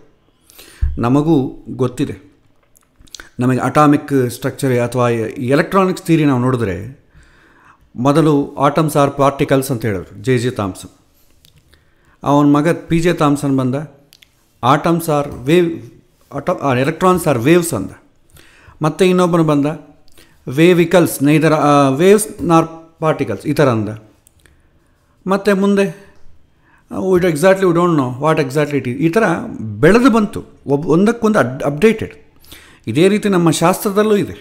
Atomic electrons are revolving around the nucleus, ತದೇ ಜತಿ ತನ್ನೇ ಜತಿ ತದ್ದೂರೇ ತದ್ವಂತಿಕೆ ತದಂತರಸ್ಯ ಸರ್ವಸ್ಯ ತದು ಸರ್ವಸ್ಯಾಸ್ಯ ಬಾಹ್ಯತಃ. ಒಳಗೂ ಇದೆ, ಹೊರಗೂ ಇದೆ. ಅಂತರ್ಬಹಿಶ್ಚ ತತ್ಸರ್ವಂ ವ್ಯಾಪ್ಯ ನಾರಾಯಣ ಸ್ಥಿತಃ. ಇದು ಈಶಾವಾಸ್ಯ ಉಪನಿಷತ್ತು ಬರುತ್ತೆ. That moves and that moves not. ಅದು ಮೂವ್ ಆಗುತ್ತೆ, ಮೂವ್ ಆಗೋದಿಲ್ಲ. ಅದು ದೂರ ಇದೆ, ಹತ್ತಿರ ಇದೆ. ಅದು ಒಳಗೂ ಇದೆ, ಹೊರಗೂ ಇದೆ. ಈ ರೀತಿ ನಮ್ಮಲ್ಲೂ ಇದೆ. ಆದರೆ ಪ್ರತಿ ಒಂದು ಸಮಯದಲ್ಲೂ ಅಪ್ಡೇಟೆಡ್ ಆಗ್ತಾ ಇರುತ್ತೆ. ಇನ್ನು ನಮ್ಮ ಭಾಷೆಯಲ್ಲಿ ಹೇಳಬೇಕಾದ್ರೆ, ನಾವು ಹಳೆ ಕಾಲದಲ್ಲಿ ನೋಡಿ, ನಮಗೆ ಈ ಜನ್ರೇಷನ್ ಗೊತ್ತಿದ್ದು ವಿಂಡೋಸ್ XP ನಾವು ನೋಡಿರ್ತೇವೆ. ಅದಕ್ಕಿಂತಲೂ ವಿಂಡೋಸ್ 95, 98 ಅದೆಲ್ಲ ನಾವು ಭಾಳ ಜನ ನೋಡಿರಲ್ಲ. ಹಳೆಯ ಕಾಲದವ್ರು ನೋಡಿರ್ತಾರೆ. ನಾನು ನೋಡಿದಷ್ಟು ಪೈಕಿ ವಿಂಡೋಸ್ XP ಇತ್ತು. ಆ ಆಪ್ರೇಟಿಂಗ್ ಸಿಸ್ಟಮ್ ಯೂಸ್ ಮಾಡ್ತಾಯಿದ್ದೆ, ಕಲ್ತ್ಕೊಂಡಿದ್ದು ಅದರಲ್ಲಿ ಕಲ್ತ್ಕೊಂಡೆ. ಅದ ನಂತರ ಭಾಳ ಬಂತು. ವಿಂಡೋಸ್ ಮಿಲಿನಿಯಮ್ ಬಂತು, ವಿಂಡೋಸ್ ವಿಸ್ತಾ ಬಂತು, 7 ಬಂತು, ವಿಂಡೋಸ್ 8 ಆಯಿತು. ಈಗ 10 ನಡೀತಾ ಇದೆ. ಲೇಟೆಸ್ಟು ವಿಂಡೋಸ್ 11 ಬಂದಿದೆ. ಮುಂದೆ ವಿಂಡೋಸ್ 12 ಬರುತ್ತೋ 15 ಬರುತ್ತೋ ಗೊತ್ತಿಲ್ಲ. ಅಂದರೆ ಮೂಲ ಒಂದೇ, ಬಟ್ ವರ್ಷನ್ಸಲ್ಲಿ ಅಪೀರೆನ್ಸು ಆಪ್ಷನ್ಸು ಚೇಂಜ್ ಮಾಡ್ತಾ ಅಪ್ಡೇಟೆಡ್ ಆಗಿ ಬರ್ತಾಯಿದೆ. ನಾವು ಪ್ರತಿಯೊಂದು ಸಲ ಅಪ್ಡೇಟನ್ನು ಒಪ್ಕೊಳ್ತಾ ಇದ್ದೀವಲ್ಲ. ಅಪ್ಡೇಟನ್ನು ಒಪ್ಪಿಕೊಳ್ಳೋದೊಂದೇ ಅಲ್ಲ, ಹಿಂದೆ ನಾವೇನು ಬಳಸಿದ್ವಿ ಅದು ಚೆನ್ನಾಗಿಲ್ಲ ಅಂತ ಯಾರೂ ಅನ್ನಲ್ಲ. ಇಲ್ಲ ರೀ, ಈಗ ವಿಂಡೋಸ್ 10 ತುಂಬ ಗ್ರೇಟು, ವಿಂಡೋಸ್ XP ವೇಸ್ಟು, ಅದನ್ನು ಅಸಲು ತಪ್ಪು ಸುಳ್ಳು ಅಂತ ಯಾರು ಅನ್ನಲ್ಲ. ಕಲ್ತಿದ್ದದ್ರಾಗೆ ದೊಡ್ಡ ಡಿಫ್ರೆನ್ಸ್ ಏನಿಲ್ಲ. ಮೊಬೈಲ್ ಫೋನ್ಸ್ ತಗೊಳ್ಳಿ, ಪ್ರಾರಂಭದಲ್ಲಿ ಎಷ್ಟಿತ್ತು, ಈಗ ಹೇಗಿದೆ ಮೊಬೈಲ್ ಫೋನ್. ಇನ್ನೂ ಮುಂದೆ ಮುಂದೆ ಬರ್ತಾ ಇದೆ. ಹೊಸ ಹೊಸ ಮಾಡಲು, ಹೊಸ ಹೊಸ ಆಪ್ಷನ್ಸು, ಹೊಸ ಹೊಸ ಡಿಸೈನು ಬರ್ತಾ ಇದೆ. ಯಾರೂ ಅದನ್ನು ಹಳೆಯದನ್ನು ಯಾರೂ ನಿರಾಕರಣೆ ಮಾಡಿಲ್ಲ. ಎಲ್ಲದರಲ್ಲೂ ಅಷ್ಟೇ, ಆ್ಯಂಡ್ರಾಯ್ಡಲ್ಲೂ ಅಷ್ಟೇ, ಆ್ಯಪಲಲ್ಲೂ ಅಷ್ಟೇ ಹೊಸ ಹೊಸ ಅಪ್ಡೇಟೆಡ್ ವರ್ಷನ್ಸ್ ರಿಲೀಸ್ ಆಗ್ತಾ ಇರುತ್ತೆ. ನಮ್ಮ ಮೊಬೈಲಲ್ಲಿ ಅಪ್ಡೇಟ್ ಅಂತ ಹೊಡ್ಕೊಳ್ತೇವೆ, ಕಂಪ್ಯೂಟ್ರಲ್ಲಿ ಅಪ್ಡೇಟ್ ಮಾಡ್ಕೊಳ್ತೇವೆ, ಡಿವೈಸಲ್ಲಿ ಅಪ್ಡೇಟ್ ಮಾಡಿಕೊಡ್ತೇವೆ. ಬಟ್ ನಮ್ಮ ಮನಸ್ಸಲ್ಲಿ ಮಾತ್ರ ನಾವು ಯಾಕೆ ಅಪ್ಡೇಟ್ ಮಾಡ್ಕೊಳ್ಳಲ್ಲ? ಹಳೆಯದು ಸುಳ್ಳು ಅಂತ ಯಾಕೆ ಬರುತ್ತೆ? ಅದ್ವೈತವಾದಿಗಳು ದ್ವೈತ ವಿಶಿಷ್ಟ ಅದ್ವೈತ ಸುಳ್ಳು ಅಂತಾರೆ. ವಿಶಿಷ್ಟ ಅದ್ವೈತವಾರ ಅದ್ವೈತ ಮತ್ತು ದ್ವೈತ ಸುಳ್ಳು ಅಂತಾರೆ, ದ್ವೈತರು ಇದೆರಡೂ ಸುಳ್ಳು ಅಂತ ಹೇಳ್ತಾರೆ. ಯಾಕೆ ಇದು ಕಾಲದಲ್ಲಿ ಅಪ್ಡೇಟೆಡ್ ಆಗ್ತಾ ಬರುವಂಥ ಇನ್ಫಾರ್ಮೇಷನ್ ಅಲ್ವಾ? ಅದನ್ನು ಯಾಕೆ ಅಂತಂದರೆ ನಾವು ಎಲ್ಲ ಮತಗಳ ಬಗ್ಗೆ ಆಳವಾದ ಜ್ಞಾನ ಇಲ್ಲ. ನಾವು ವಿಂಡೋಸ್ XP ಬಳಸಿದ್ದೇವೆ, 7 ಬಳಸಿದ್ದೇವೆ, 8 ಬಳಸಿದ್ದೇವೆ, 10 ಬಳಸಿದ್ದೇವೆ, ಎಲ್ಲ ಅನುಭವಪೂರ್ವಕ ಬಳಸಿದ್ದೇವಾದ ಕಾರಣ ಅದು ಚೆನ್ನಾಗಿಲ್ಲ ಅಂತ ಹೇಳಿಕ್ಕೆ ಬರಲ್ಲ. ಬಹುಶಃ ಈಗಿರುವಂಥ ಜನ್ರೇಷನ್ ಅವರು ವಿಂಡೋಸ್ 3.1 ನಾವು ಯಾರೂ ನೋಡೇ ಇಲ್ಲ. ಅದು ನಾವು ಹುಟ್ಟೋದಕ್ಕಿಂತಲೂ ಮುಂಚಿತವೇ ಹೊಟ್ಟೋಯ್ತದ್ದು. ಮೇ ಬಿ ಅದನ್ನು ನೋಡಿದ್ರೆ ಅದು ವೇಸ್ಟ್ ಅಂತ ಅನ್ಬೋದು ನಾವು, ಯಾಕೆಂತಂದರೆ ಅದು ನಾವು ಅನುಭವಕ್ಕೆ ಬರಲಿಲ್ಲ. ಮಿಗತಾ ಎಲ್ಲ ನಮಗೆ ಅನುಭವಕ್ಕೆ ಬರ್ತಾಯಿದೆ. ಎಲ್ಲ ಮತಗಳು ನಮ್ಮ ಅನುಭವಕ್ಕೆ ಬರಲದ್ದರಿಂದ ನಮಗೆ ವಾದಗಳು ಜಗಳಗಳು ಬೆಳೀತಾ ಇದೆ. ಅದರ ಬಗ್ಗೆ ಕೂಡ ನಮಗೆ ಅನುಭವ ಇತ್ತು ಅಂತ ಅಂದ್ಕೊಳ್ಳಿ, ಅಥವಾ ತಿಳ್ಕೊಂಡಿವಿ ಅಂದ್ಕೊಳ್ಳಿ, ಅದೇನು ತಪ್ಪಲ್ವಲ್ಲ ಅಂತಂಬ ಸ್ಟ್ಯಾಂಡ್ ಬರುತ್ತೆ. ಹಾಗಾಗಿ ದುರಾಗ್ರಹ ಬೇಡ, ಪೂರ್ವಾಗ್ರಹ ದುರಾಗ್ರಹ. ನಾನು ನಂಬಿದ್ದಂಥದ್ದೇ ಸತ್ಯ, ನನಗೆ ಗೊತ್ತಿಲ್ಲದಂಥ ಇದೆಲ್ಲ ಕೂಡ ಅಸತ್ಯ ಅಂತಂಬು ಆ ದುರಾಗ್ರಹ ಬಿಡಬೇಕಾಗತ್ತೆ. ಏಕೆಂತಂದರೆ 3 ಮತಗಳ ಬಗ್ಗೆ ಅದು ಸಾಮಾನ್ಯವಾದ ವಿಷಯ ಎಲ್ಲ ಕಂಪೇರ್ ಮಾಡೋದು. ಇಲ್ಲಿ ನಾನು ಕನ್ಕ್ಲೂಡ್ ಮಾಡ್ತಾ ಇಲ್ಲ, ನಾನು ತಿಳ್ಕೊಂಡಂಥ ಕಾಮನ್ ಪಾಯಿಂಟ್ಸ್ ನಿಮ್ಮ ಹತ್ರ ಹೇಳ್ತೇನೆ, ಕಾಮನ್ ಲೀಡ್ಸ್ ಅಂತೇಳಿ. ಕಂಪೇರ್ ಮಾಡಲಿಕ್ಕೆ ಆಗುವಂಥದ್ದೇ ಹೇಳ್ತೇನೆ, ಕಂಪೇರ್ ಮಾಡದಿದ್ದು ನಾವೇನು ಮಾಡೋಕ್ಕಾಗಲ್ಲ. ಆದರೆ ಎಲ್ಲ ಮತಗಳು ಸತ್ಯವೇ, ಆದರೆ ನಾವು ನೋಡೋ ವಿಷನ್ ಡಿಫ್ರೆಂಟ್ ಆಗಿರುತ್ತೆ. ಈಗ ವೇದ ಮತಗಳ ಬಗ್ಗೆ ಬರೋಣ. ಇದು ನಮ್ಮ ಭಾರತದಲ್ಲಿ ಇದ್ದಂಥದ್ದು. ನಮಗೆ ಮತ ಅಂತಂದರೆ ಏನು? ಅಭಿಪ್ರಾಯ. ವೇದಗಳ ಅಭಿಪ್ರಾಯವನ್ನು ಮತಾಚಾರ್ಯರು ಏನು ಹೇಳಿದ್ದಾರೆ, ಅವರ ಅಭಿಪ್ರಾಯ ಏನು, ವೇದಗಳನ್ನು ಅವರು ಹೇಗೆ ಅರ್ಥ ಮಾಡಿಕೊಂಡಿದ್ದಾರೆ, ಅವರ ಅಭಿಪ್ರಾಯದ ಪ್ರಕಾರ ನಾವು ಮುಂದುವರಿಬೋದು. ನಮಗೆ ಇಷ್ಟವಾದಂಥ ಹಾದಿ ಯಾವುದು ಮುಂದುವರಿಬೋದು. ಅದರಲ್ಲಿ 3 ವಾದಗಳು ಬಲವಾಗಿದೆ: ಮಾಯಾವಾದ, ಶರೀರವಾದ, ತತ್ವವಾದ ಅಂತ. ಆದರೆ ನಮಗೆ ಈಗ ಆಗ್ತಾ ಇರೋ ಗಲಾಟೆಗಳೇನಂತಂದರೆ ಯಾಕೆಂದರೆ ನಮಗೆ 3 ಮತಗಳ ಬಗ್ಗೆ ಸರಿಯಾದಂಥ ಅರಿವು ಇಲ್ಲದ ಕಾರಣ, ಅವಿದ್ಯೆ ಅಂತೇವೆ, ಅದು ಇಲ್ಲದ ಕಾರಣ ನಾವೇನು ಮಾಡ್ತೇವೆ, ಯಾವುದನ್ನು ಕಂಪೇರ್ ಮಾಡ್ತೇವೆ? ಎಕ್ಸ್ಟರ್ನಲ್ ಆಗಿರೋದು ಕಂಪೇರ್ ಮಾಡ್ತೇವೆ. ಈ 3 ಮತಗಳಲ್ಲಿ ನಾವು ಕಂಪೇರ್ ಮಾಡೋದು ಏನಂತಂದರೆ ಚಿಹ್ನೆಯನ್ನು ಯಾರು ಹೇಗೆ ಇಟ್ಟುಕೊಂಡಿದ್ದಾರೆ, ಇದೇ ನಾವು ಕಂಪೇರ್ ಮಾಡೋದು. ಊರ್ಧ್ವಪುಂಡ್ರ ಹಾಕಿದ್ದಾನ, ತ್ರಿಪುಂಡ್ರ ಹಾಕಿದ್ದಾನ, ತ್ರಿಪುಂಡ್ರ ಊರ್ಧ್ವಮುಖವಾಗಿ ಹಾಕಿದ್ದಾನ, ಇದರ ಪ್ರಕಾರ ಯಾರು ಯಾವ ಮತಗಳು ಸೇರಿದವರು ಅಂತ ಅತ್ಯ ಹೊತ್ತು ವಿಷಯಗಳು ಗೊತ್ತಿದೆಯಾ ಅಂತ ನಾವು ಅಂಬೋದಿಲ್ಲ. ಅದರ ಬೇಸ್ ಮೇಲೆ ನಾವು ಹೇಳೋದಿಲ್ಲ. ಅಚ್ಚತೆ ಅಂಗಾರ ಇಟ್ಟಿದ್ರೆ ಇವನು ದ್ವೈತ, ತ್ರಿಪುಂಡ್ರ ಹಾಕಿದರೆ ಅದ್ವೈತ, 3 ನಾಮ ಮೇಲಕ್ಕೆ ಹಾಕಿದರೆ ವಿಶಿಷ್ಟ ಅದ್ವೈತ. ಹೀಗೆ ನಾವು ಕಂಪೇರ್ ಮಾಡೋದು. ವಿಷಯಗಳೇನೂ ಗೊತ್ತಿಲ್ಲ, ಕೇವಲ ಹೆಸರುಗಳಿಂದ ಗಲಾಟೆ ಮಾಡಿಕೊಳ್ಳೋದು. ಈ ಮೇಲೆ ಎಕ್ಸ್ಟರ್ನಲ್ ನೋಡಿ ಮಾಡಿಕೊಳ್ಳೋದು. ಅವ್ರು ಹೇಗೆ ಮಾಡ್ತಾರೆ, ಅವ್ರು ಹೇಗೆ ಪೂಜೆ ಮಾಡ್ತಾರೆ, ಇದರ ಮೇಲೆ ನಮಗೆ ಏನು ಕಂಪೇರ್ ಮಾಡಲಿಕ್ಕಿಲ್ಲ. ನಮ್ಮ ಆಚಾರಗಳೇ ದ್ವೈತದೇ. ಈ ಸೌತ್ ಕರ್ನಾಟಕದಲ್ಲಿ ಒಂಥರ ಆಚರಣೆ ಮಾಡ್ತಾರೆ, ನಾರ್ತ್ ಕರ್ನಾಟಕದಲ್ಲಿ ಒಂಥರ ಆಚರಣೆ ಮಾಡ್ತಾರೆ. ಎಲ್ಲ ಪ್ರತಿಯೊಂದು ಪ್ಲೇಸಿಗೂ ಡಿಫ್ರೆಂಟ್ ಇರುತ್ತೆ. ಒಂದೇ ಮನೆಯಲ್ಲಿ ಒಬ್ಬರು ಮಾಡೋ ಪೂಜೆ ಇನ್ನೊಬ್ಬರು ಮಾಡೋ ಪೂಜೆ ತುಂಬ ವ್ಯತ್ಯಾಸ ಇರ್ತದೆ. ಎಲ್ಲರೂ ಒಂದೇ ರೀತಿ ಮೆಕ್ಯಾನಿಕಲ್ಲ ಮಾಡಲಿಕ್ಕೆ ಬರೋದಿಲ್ಲ. ಸೊ ಹಾಗಾಗಿ ವೇದ ಮತಗಳ ಬಗ್ಗೆ ನಾವು ಅರ್ಥ ಮಾಡಿಕೊಳ್ಬೇಕಾದ್ರೆ ಇನ್ನರ್ ಎಸೆನ್ಸ್ ತೊಗೋಬೇಕು. ಎಕ್ಸ್ಟರ್ನಲ್ ಇದು ತೊಗೊಂಡ್ರೆ ನಮಗೇನೂ ಅರ್ಥ ಆಗೋದಿಲ್ಲ. ಇನ್ನೊಂದು ನಮ್ಮ ಗಲಾಟೆ ಏನಂತಂದರೆ, ನಮ್ಮಲ್ಲಿ ಈ ತತ್ವಕ್ಕಿಂತಲೂ ಹೆಸರುಗಳ ಬಗ್ಗೆ ಗಲಾಟೆ. ಹೆಸರುಗಳಲ್ಲಿ ಸ್ವಲ್ಪ ಡಿಫ್ರೆನ್ಸ್ ಆಯಿತು ಅಂದ್ಕೊಳ್ಳಿ, ಇದು ನಮ್ಮದಲ್ಲ ಅಂದ್ಬಿಡ್ತಾರೆ. ಈಗ ನಮಗೆ ಸಿಸ್ಟಮ್ ಹಿಂದೆ ಬಂದಿತ್ತು, Aadhaar card PAN card link ಮಾಡಿ ಲಾಸ್ಟ್ ಡೇಟ್ ಜೂನ್ 30ರವರೆಗೆ. ನಾವೇನು ಮಾಡ್ತೇವೆ, ಅಯ್ಯೋ ಇನ್ಕಮ್ ಟ್ಯಾಕ್ಸ್ ಫೈಲಿಂಗ್ ಮಾಡೋರು ಕಷ್ಟ ಆಗ್ತದೆ, ಲಿಂಕ್ ಮಾಡಿಕೊಳ್ಳೋಣ. ಅಥವಾ ಬ್ಯಾಂಕ್ನವ್ರು ಸತಾಯಿಸ್ತಾರೆ, ನೀವು ಅದು ಲಿಂಕ್ ಮಾಡಿಲ್ಲ, ಇದು ಲಿಂಕ್ ಮಾಡಿಲ್ಲ, ನಮ್ಮ ಬೆನಿಫಿಟ್ಸ್ ಎಲ್ಲ ಸ್ಟಾಪ್ ಮಾಡಿಬಿಡ್ತಾರೆ. ಯಾಕೆ ಬಂದಿದ್ದು ಗಲಾಟೆ? ಲಿಂಕ್ ಮಾಡ್ಕೊಂಬಿಡೋಣ. ನೋಡಿದ್ರೆ ಆಧಾರ್ ಕಾರ್ಡ್ಲಿ ಒಂಥರ ಹೆಸರಿರುತ್ತೆ, ಪ್ಯಾನ್ ಕಾರ್ಡ್ಲಿ ಒಂಥರ, ಒಂದೇ ಒಂದು ಸ್ಪೆಲ್ಲಿಂಗ್ ಮಿಸ್ಟೇಕ್ ಆಗಿರುತ್ತೆ. ಅಥವಾ ಸರ್ನೇಮ್ ಫಸ್ಟ್ ನೇಮ್ ಆಗಿರುತ್ತೆ, ಫಸ್ಟ್ ನೇಮ್ ಸರ್ನೇಮ್ ಆಗಿರುತ್ತೆ. ಹೋದರೆ ಅದು ಆನ್ಲೈನಲ್ಲಿ ನೋಡ್ರೆ ನಿಮಗೆ ಲಿಂಕೇ ಆಗೋದಿಲ್ಲ. ಅವಾಗೇನು ಹೇಳ್ತಾರೆ, ನೀವು ಪ್ಯಾನ್ ಕಾರ್ಡಲ್ಲಿ ಹೆಸರು ಚೇಂಜ್ ಮಾಡ್ಕೊಳ್ಳಿ, ಆಧಾರ್ ಕಾರ್ಡಲ್ಲಿ ಹೆಸರು ಚೇಂಜ್ ಮಾಡ್ಕೊಳ್ಳಿ. ಹೇಗೆ ಚೇಂಜ್ ಮಾಡಬೇಕು? ಮತ್ತೆ ಹೋಗು ಕ್ಯೂ ಲೈನ್ ನಿಂತು ಅಡ್ವೊಕೇಟ್ ಹತ್ರ ಹೋಗಿ ನೋಟ್ರಿ ಬರೆಸ್ಕೊಂಡು ಆ ಸರ್ಟಿಫಿಕೇಟ್ ಇಟ್ಕೊಂಡು ಮತ್ತೆ ಕಂಪ್ಯೂಟರಲ್ಲಿ ನಾವು ಚೇಂಜ್ ಮಾಡಿಕೊಂಡು 2 ಕಡೆ ಒಂದೇ ಹೆಸರಿದ್ದಂಗೆ ಮಾಡಿದರೆ ಆವಾಗ ಅದು ಲಿಂಕ್ ಆಗುತ್ತೆ. ಸೊ ನಮ್ಮದು ಹೆಸರುಗಳಿಂದ ಸ್ಪೆಲ್ಲಿಂಗ್ಗಳಿಂದ ಇಷ್ಟು ಗಲಾಟೆಗಳಿದೆ ನಮ್ಮಲ್ಲಿ. ಅದೇ ಸಿಸ್ಟಮ್ ನಾವು ಇಲ್ಲಿ ಮಾಡ್ಕೊಂಡಿದ್ದೇವೆ. ಯಾಕಂದರೆ ವ್ಯವಹಾರದಲ್ಲಿ ನಾವೇನು ಮಾಡ್ತೀವೋ ಆಧ್ಯಾತ್ಮಿಕದಲ್ಲೂ ಅದೇ ಮಾಡ್ತೇವೆ. ಅದಕ್ಕೆ ಡಿಫ್ರೆಂಟಾಗಿ ಮನುಷ್ಯ ಆಲೋಚನೆ ಮಾಡೋದೇ ಇಲ್ಲ. ಹೆಸರುಗಳ ಬಗ್ಗೆ ಗಲಾಟೆ. ನಾವು ಹಿಂದೆ ಹೇಳಿದ್ವಿ, ಅಲ್ಲಾ ಅಂದರೆ ಅರಬಿಕಲ್ ದೇವರು ಅಂತ ಹೆಸರು, ಆಮ್ನಿ ಪ್ರೆಸೆಂಟ್ ಅಂತ ಹೆಸರು. ನಿಮಗೆ ಹಿಬ್ರೂ ಭಾಷೆಯಲ್ಲಿ ಇಲಾಹ ಅಂತಂದರೆ ಆಮ್ನಿ ಪ್ರೆಸೆಂಟ್ ಅಂತ ಹೆಸರು. ನಮಗೆ ಸಂಸ್ಕೃತ ಭಾಷೆಯಲ್ಲಿ ವಿಷ್ಣು ಶಬ್ದಕ್ಕೆ ಎಲ್ಲ ಕಡೆ ಇರುವವನು ಅಂತ ಹೆಸರು. ಕ್ವಾಲಿಟಿಯಲ್ಲಿ ಏನೂ ಡಿಫ್ರೆನ್ಸ್ ಇಲ್ಲ. ಆದರೆ ಹೆಸರುಗಳನ್ನೇ, ಅಲ್ಲಾ ಎಂಬ ಬೇರೆ ಹೆಸರು, ಇದು ಬೇರೆ ಹೆಸರು. ಯಾರೋ ಒಂದು ಸಲ ಸಮಯದಲ್ಲಿ ಈ ಸೇವೆಗಳೆಲ್ಲ ಮಾಡ್ತಾ ಇದ್ದೀನಿ ಅಂತೇಳಿ ನಾನು ಅಡ್ಡ ಹೆಸರು ಇಟ್ಕೊಳ್ಳೋದು, ಮೇನ್ ಹೆಸರು ಇಟ್ಕೊಳ್ಳೋದಿಲ್ಲ. ವೈಶ್ವಾನರ ಅಂತ ಇಟ್ಕೊಂಡಿದ್ದೆ. ವೈಶ್ವಾನರ ಎಂಬ ಹೆಸರಲ್ಲಿ ಒಂದು ಚೆಕ್ ಬರೆದು ಕೊಟ್ಟು ಹೋಗ್ಬಿಟ್ಟೆ, ಇಟ್ಕೊಳ್ಳಿ ನಿಮ್ಮ ಸೇವೆಗೆ. ಅಸಲು ನನ್ನ ಹೆಸರೇ ಇಲ್ಲ, ನನಗೆ ಬೇಕಾಗಿಲ್ಲ, ನಾನು ಕ್ಲೈಮ್ ಮಾಡಿಕೊಳ್ಳಿಲ್ಲ ಬಿಟ್ಟಿಲ್ಲ. ಮತ್ತೆ ಹೋಗಿ ನನ್ನ ಹೆಸರು ಇದಲ್ಲ ರೀ, ಬೇರೆ ಹೆಸರು ಬರೀರಿ. ಯಾಕೆಂದರೆ ಗಲಾಟೆಗಳು, ಹೆಸರುಗಳಿಂದನೇ ನಮ್ಮ ಗಲಾಟೆಗಳು ಶುರುವಾಗ್ತದೆ. ಹಾಗಾಗಿ ಹೆಸರುಗಳಿಂದ ನೀವು ತತ್ವವನ್ನು ನಿಮ್ಮ ಡಿಫ್ರೆನ್ಷಿಯೇಟ್ ಮಾಡಬೇಡಿ.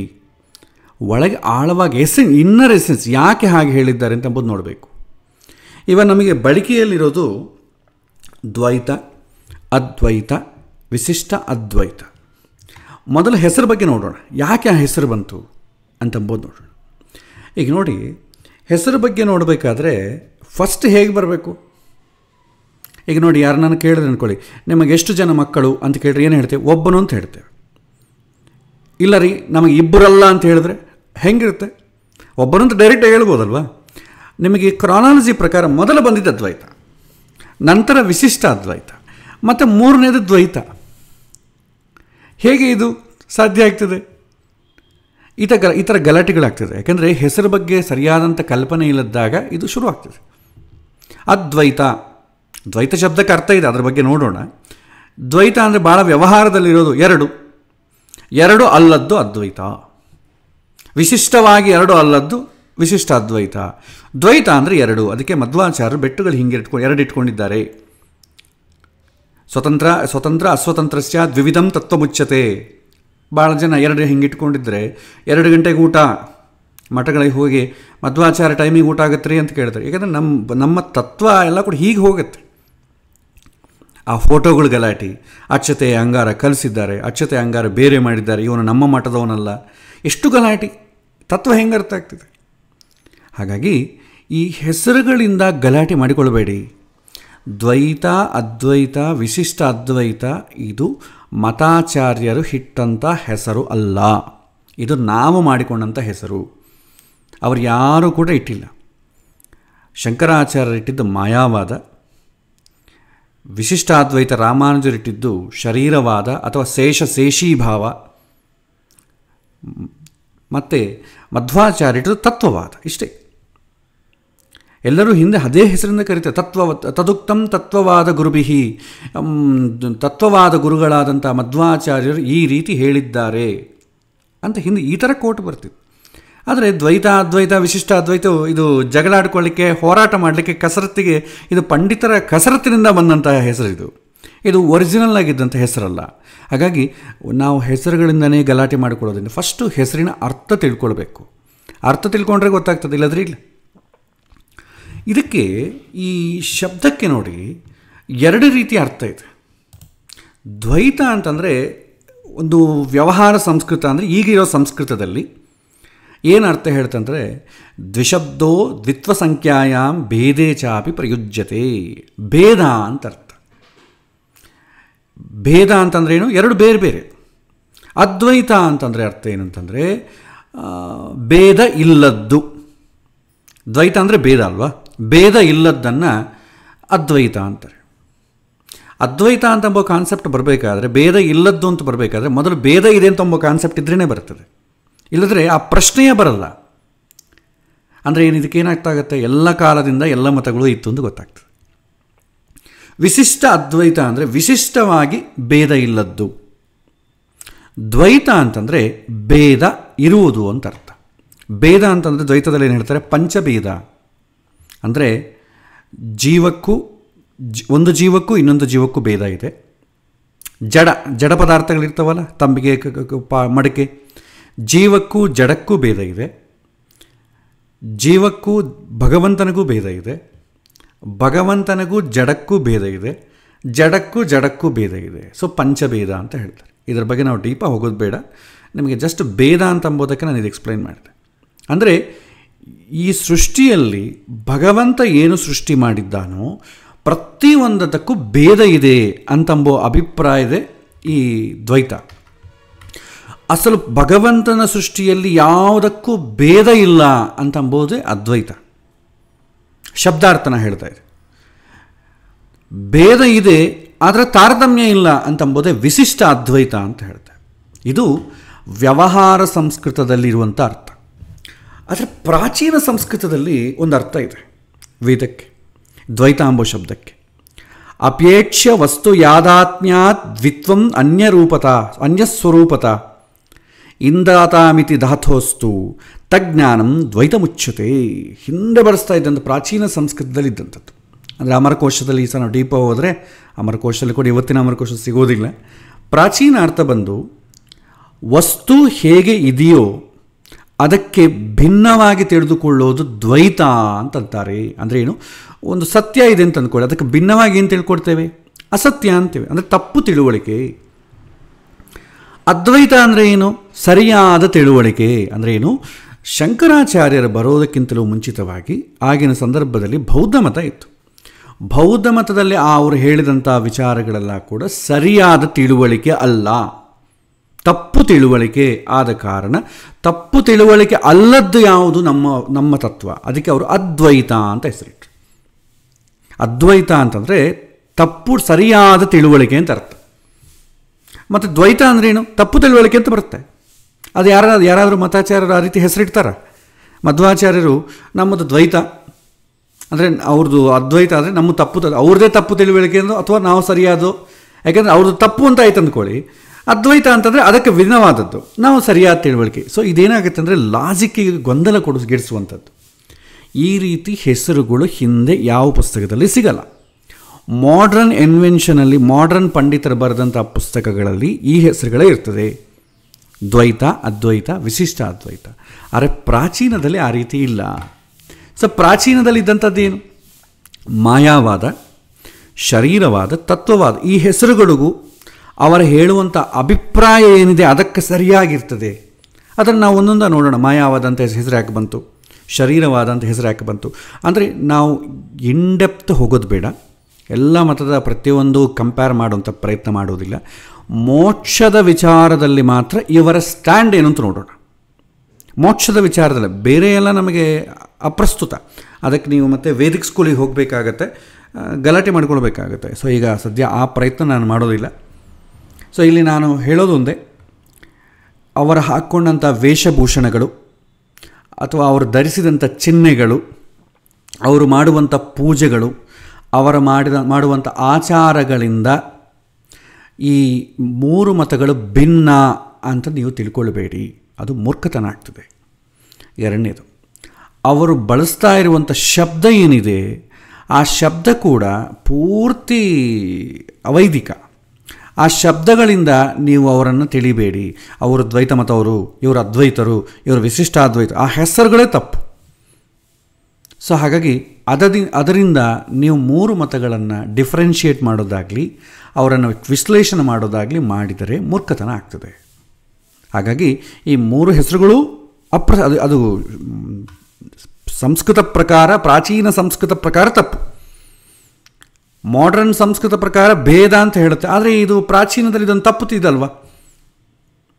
ನಮ್ಮಲ್ಲಿ ವ್ಯವಹಾರದಲ್ಲಿ ಏನು ಹೇಳ್ತಾರೆ, ಯಾರಾದರೂ ಕಾಮಿಡಿಯಾಗಿ ಮಾತಾಡ್ಕೊಳ್ಳೋ ಕಾಲಕ್ಕೆ ಅವನೇನಾದ ಅಂತ ಕೇಳ್ತೇವೆ. ಯಾರಿಗೆ ಗೊತ್ತಿಲ್ಲದವನು, ಏನು ಸಂಬಂಧ ಇಲ್ಲದವರು, ಅವನಿದ್ನಲ್ಲ ಅವನೇನು ಮಾಡಿದ, ಬಕೆಟ್ ಒದ್ದುಬಿಟ್ಟ ಅಂತ ಹೇಳ್ತೇವೆ.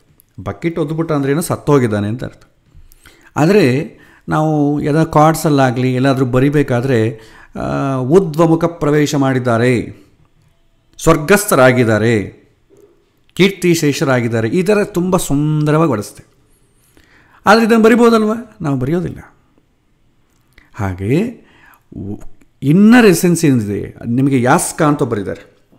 ಅವ್ರು ಹೇಳ್ತಾರೆ, ವೇದಗಳಿಗೆ ಎಟಮೊಲಾಜಿಕಲ್ ಅರ್ಥ ಮಾಡಬೇಕು, ಲೆಕ್ಸಿಕಲ್ ಮೀನಿಂಗ್ ಮಾಡಬೇಡಿ. ಏನಾಗುತ್ತೆ, ಕನ್ಫ್ಯೂಸ್ ಆಗ್ತದೆ. ಅದು ಬಹಳ ಕಡೆ ನಮಗೆ ಕಾಣುತ್ತೆ. ಅದನ್ನು ಎಲ್ಲಿ ಅವಶ್ಯಕತೆ ಇದೆಯೋ ಅದನ್ನು ಮಾತ್ರ ನಾನು ಟಚ್ ಮಾಡ್ತೇನೆ. ನಾನು ಇದನ್ನು ತಿಳ್ಕೊಳ್ತಾ ಹೋಗ್ತಾ ಇರುವಂಥ ವಿಚಾರವನ್ನು ನಿಮ್ಮ ಕನ್ಕ್ಲೂಷನ್ ಅಲ್ಲ, ಕೇವಲ ಎಲ್ಲಿ ಯಾರು ಏನು ಹೇಳಿದ್ದಾರೆ ಅಂತ ಹೇಳ್ತೇನೆ. ಅದರ ಬಗ್ಗೆ ಸರಿಯೋ ತಪ್ಪು ಅಂತ ನಿರ್ಣಯ ಮಾಡೋ ಕಾಲಕ್ಕೆ ನೀವು ಆಳವಾಗಿ ಅದನ್ನು ಆಲೋಚನೆ ಮಾಡಿ ಹೆಚ್ಚಿನ ವಿಷಯಗಳು ನೋಡಿಕೊಂಡು ನಿಮಗೆ ಅರವಳಿಕೆ ಮಾಡಿಕೊಳ್ಳಿ. ಸಾರ್ವಜನಿಕರಿಗೆಲ್ಲ ಕೂಡ ನಂದೇ ಸರಿ, ದ್ವೈತವೇ ಸರಿ, ಅದ್ವೈತವೇ ಸರಿ ಸಾರ್ವಜನಿಕರಿಗೆ ಹೇಳೋದು ಬೇಡ. ಅಸಲು ನಮಗೆ ನಾವು ಹೇಳ್ಕೊಂಡ್ರೆ ಸಾಕು. ನಮ್ಮ ಮನಸ್ಸು ಅಂತ ಒಂದಿದಲ್ವ, ಅದಕ್ಕೆ ತಿಳಿಸಿ ಯಾವುದು ಸರಿ ಅಂತ.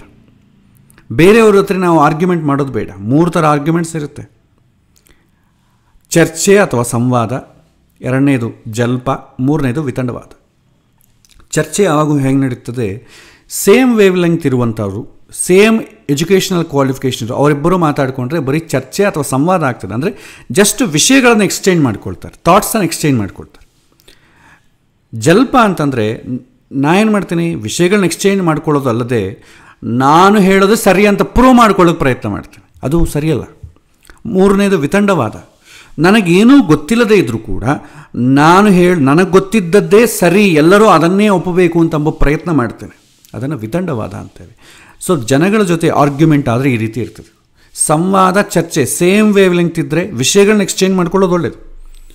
ಆ ಥರ ಇಲ್ಲದೆ ಗಲಾಟೆ ಮಾಡ್ಕೊಂಡು ಅಂದ್ಕೊಳ್ಳಿ, ಹೆಸರುಗಳು ಗಲಾಟೆ, ಆಚಾರ ವಿಚಾರಗಳು ಗಲಾಟೆ ಮಾಡಿಕೊಂಡ್ರೆ ಅದು ಜಲ್ಪ ಅಥವಾ ವಿತಂಡವಾದ ಆಗ್ತದೆ. ನಿಮಗೆ ಸರಿಯಾದಂಥ ಸತ್ಯದ ಅರಿವು ಸಿಗೋದಿಲ್ಲ. ಇದು ಹೇಳ್ಬೋದು. ಈಗ ನಾವು ಸ್ವಲ್ಪ ಕ್ರಾನಾಲಜಿಕಲಿ ಹೋಗೋಣ. ಕ್ರಾನಾಲಜಿಕಲಿ ನೋಡಿ, 3 ಮತಗಳಲ್ಲಿ ಬ್ರಾಡಾಗಿ ಮೇಲ್ನೋಟಕ್ಕಿರುವಂಥ ವಿಷಯಗಳನ್ನು ಹೇಳ್ತೆ. ಡಿಫ್ರೆನ್ಸ್ ಅಂಬೋದು ನಮಗೆ ಹೆಂಗೆ ಕಾಣುತ್ತೆ, 3 ಮತಗಳನ್ನು ನೋಡೋ ಕ್ರಮ ಏನು? ನೀವು ಬ್ರಾಡಾಗಿ ನೋಡಿದರೆ 3 ಮತಗಳು ಸರಿಯಾಗಿ ಅನಿಸುತ್ತೆ, ಏನೂ ತಪ್ಪಿಲ್ಲ. ಆದರೆ ನಾವು ನೋಡೋ ವಿಷನ್ ಮಾತ್ರ ಬೇರೆ ಅಷ್ಟೆ. ಫಾರ್ ಎಕ್ಸಾಂಪಲ್, ನಾವು ನೀರು ನೋಡ್ತೇವೆ. ನೀರು, ಸಮುದ್ರದ ನೀರು, ನದಿ ನೀರು ನೀವು ನೋಡಿ, ನೀವು ಟೇಸ್ಟನ್ನು ಕಂಪೇರ್ ಮಾಡಿ. ನದಿ ನೀರು ಸಿಹಿ ಇರ್ತದೆ, ಸಮುದ್ರದ ನೀರು ಹೇಗಿರುತ್ತೆ, ಉಪ್ಪಗಿರ್ತದೆ, ಕುಡಲಿಕ್ಕೆ ಬರಲ್ಲ. ನೀವು ಬೇಕಾದ್ರೆ ಅದು ಸೈಜ್ ಆಗಲಿ ಅಥವಾ ಫ್ಲೋಯಿಂಗ್ ನೇಚರ್ ಆಗಲಿ ಎಲ್ಲವನ್ನು ಕಂಪೇರ್ ಮಾಡಿರಿ, ಎಲ್ಲದರಲ್ಲೂ ನಿಮಗೆ ಭೇದ ಕಾಣಿಸುತ್ತೆ. ಅಂದರೆ ನೀವು ನೋಡೋ ವಿಷನ್ ನಿಮಗೆ ಭೇದ ಅಂತಂದರೆ ಅದಕ್ಕೆ ಬೇಕಾದ ಡಿಫ್ರೆನ್ಸಸ್ಸೇ ಗೊತ್ತಾಗುತ್ತೆ. ಕಂಪೇರ್ ಮಾಡ್ತೇವೆ. 2 ವಸ್ತುಗಳಿದ್ದರೆ ಖಂಡಿತವಾಗಿ ಯಾವುದು ಜಾಸ್ತಿ ಯಾವುದು ಕಡಿಮೆ ಅಂತಂಬ ಭೇದ ಅಭಿಪ್ರಾಯ ಬಂದೇ ಬರುತ್ತೆ. ಇದು ನೋಡೋ ವಿಷನ್. ಇದು ಇಲ್ಲಿ ನಾವೇನು ಮಾಡ್ತೇವೆ, ನೀರಿನ ಟೇಸ್ಟ್ ವಿಚಾರದಲ್ಲಾಗಲಿ, ಆ ನೀರು ಇರುವಂಥ ಸೈಜಿನ ವಿಚಾರ ಆಗಲಿ ನೋಡಿದಾಗ ಸಮುದ್ರ ಎಕ್ಸ್ಟ್ರೀಮ್ ಆಗಿರುತ್ತೆ, ನದಿ ಕ್ವಾಲಿಟೀಸ್ ಕಡಿಮೆ ಇರುತ್ತೆ. ಟೇಸ್ಟ್ ನೋಡಿದಾಗ ನದಿ ಶ್ರೇಷ್ಠ, ಸಮುದ್ರ ಶ್ರೇಷ್ಠ ಅಲ್ಲ. ಇದಕ್ಕೆ ಭೇದ ಅಂತೇವೆ. ಸೊ ಭೇದ ಇದೆ ಅಂತ ಅರ್ಥ. ಇದು ತತ್ವವಾದ ಹೀಗೆ ಹೇಳುತ್ತೆ, ಭೇದ ಇದೆ, ಪ್ರತಿಯೊಂದರಲ್ಲೂ ಭೇದ ಇದೆ ಅಂತ ಹೇಳುತ್ತೆ. ಯಾಕೆ, ಇದು ನೋಡೋ ನಾವು ಟೇಸ್ಟನ್ನು ಅದರ ಎಕ್ಸ್ಟರ್ನಲ್ ಕಂಪ್ಯಾರಿಸನ್ ಮಾಡ್ತೀವಿ, ಆದ ಕಾರಣ ಇದು ನಮಗೆ ಗೊತ್ತಾಗುತ್ತೆ. ನೆಕ್ಸ್ಟು ಅದ್ವೈತ ಶರೀರವಾದ ಏನು ಹೇಳುತ್ತೆ, ನದಿ ನೀರು ಸಮುದ್ರದ ನೀರು ಬೇರೆ ನಾವು ಒಪ್ಕೊಳ್ತೇವೆ. ಆದರೆ ನದಿ ನೀರು ಸಮುದ್ರದಲ್ಲಿ ಕಲ್ತೋದ್ರೆ ಆಮೇಲೆ ಒಂದೇ ತಾನೇ, ನೀವು ಅದರಲ್ಲಿ ಭೇದ ಏನು ಕಾಣ್ತೀರಿ?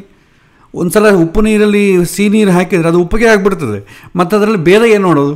ಒಂದೇ ಟೇಸ್ಟೇ. ಆವಾಗ ಮೇ ಬಿ ಸ್ವಲ್ಪ ವೇರಿಯೇಷನ್ ಆಗ್ಬೋದು ಟೇಸ್ಟಲ್ಲಿ, ಬಟ್ ಕಲ್ತು ಹೋಯಿತು. ಇದು ಶರೀರವಾದ ಅಂತ ಹೇಳ್ತಾರೆ. ಮಾಯಾವಾದ ಏನು ಹೇಳುತ್ತೆ, ನಿಮಗೆ 2ರಲ್ಲೂ ಏನು ಕಾಣ್ತಾ ಇದ್ರಿ, ನೀರೇ ಅಲ್ವಾ, 2 ಲಿಕ್ವಿಡೇ ಅಲ್ವಾ, ಬೇರೆ ಥರ ಏನೋ ಕಾಣುತ್ತಾ? ನೋಡಿದ ತಕ್ಷಣ ಇದು ಒಂದು 2 ಗ್ಲಾಸಲ್ಲಿ ಹಾಕಿ ಕೊಟ್ಟಿವಿ ಅಂದ್ಕೊಳ್ಳಿ, ಏನು ನೋಡಿದೆ 2ಅನ್ನೂ ನೀವು ಟಚ್ ಮಾಡಿ ನೋಡಿದ್ರೆ ನೀರಿದ್ದಂಗೆ ಕಾಣುತ್ತೆ. ಅದು ಬೇರೆ ವಸ್ತುವೇನೋ ಇದೆಯಾ? ನೀರೇ ಅದು. ನಾವು ನೋಡುವಂಥ ದೃಷ್ಟಿಕೋನ ಏನಿದೆ ಅದರಲ್ಲಿ ನಿಮಗೆ ಡಿಫ್ರೆನ್ಸ್ ಕಾಣುತ್ತೆ.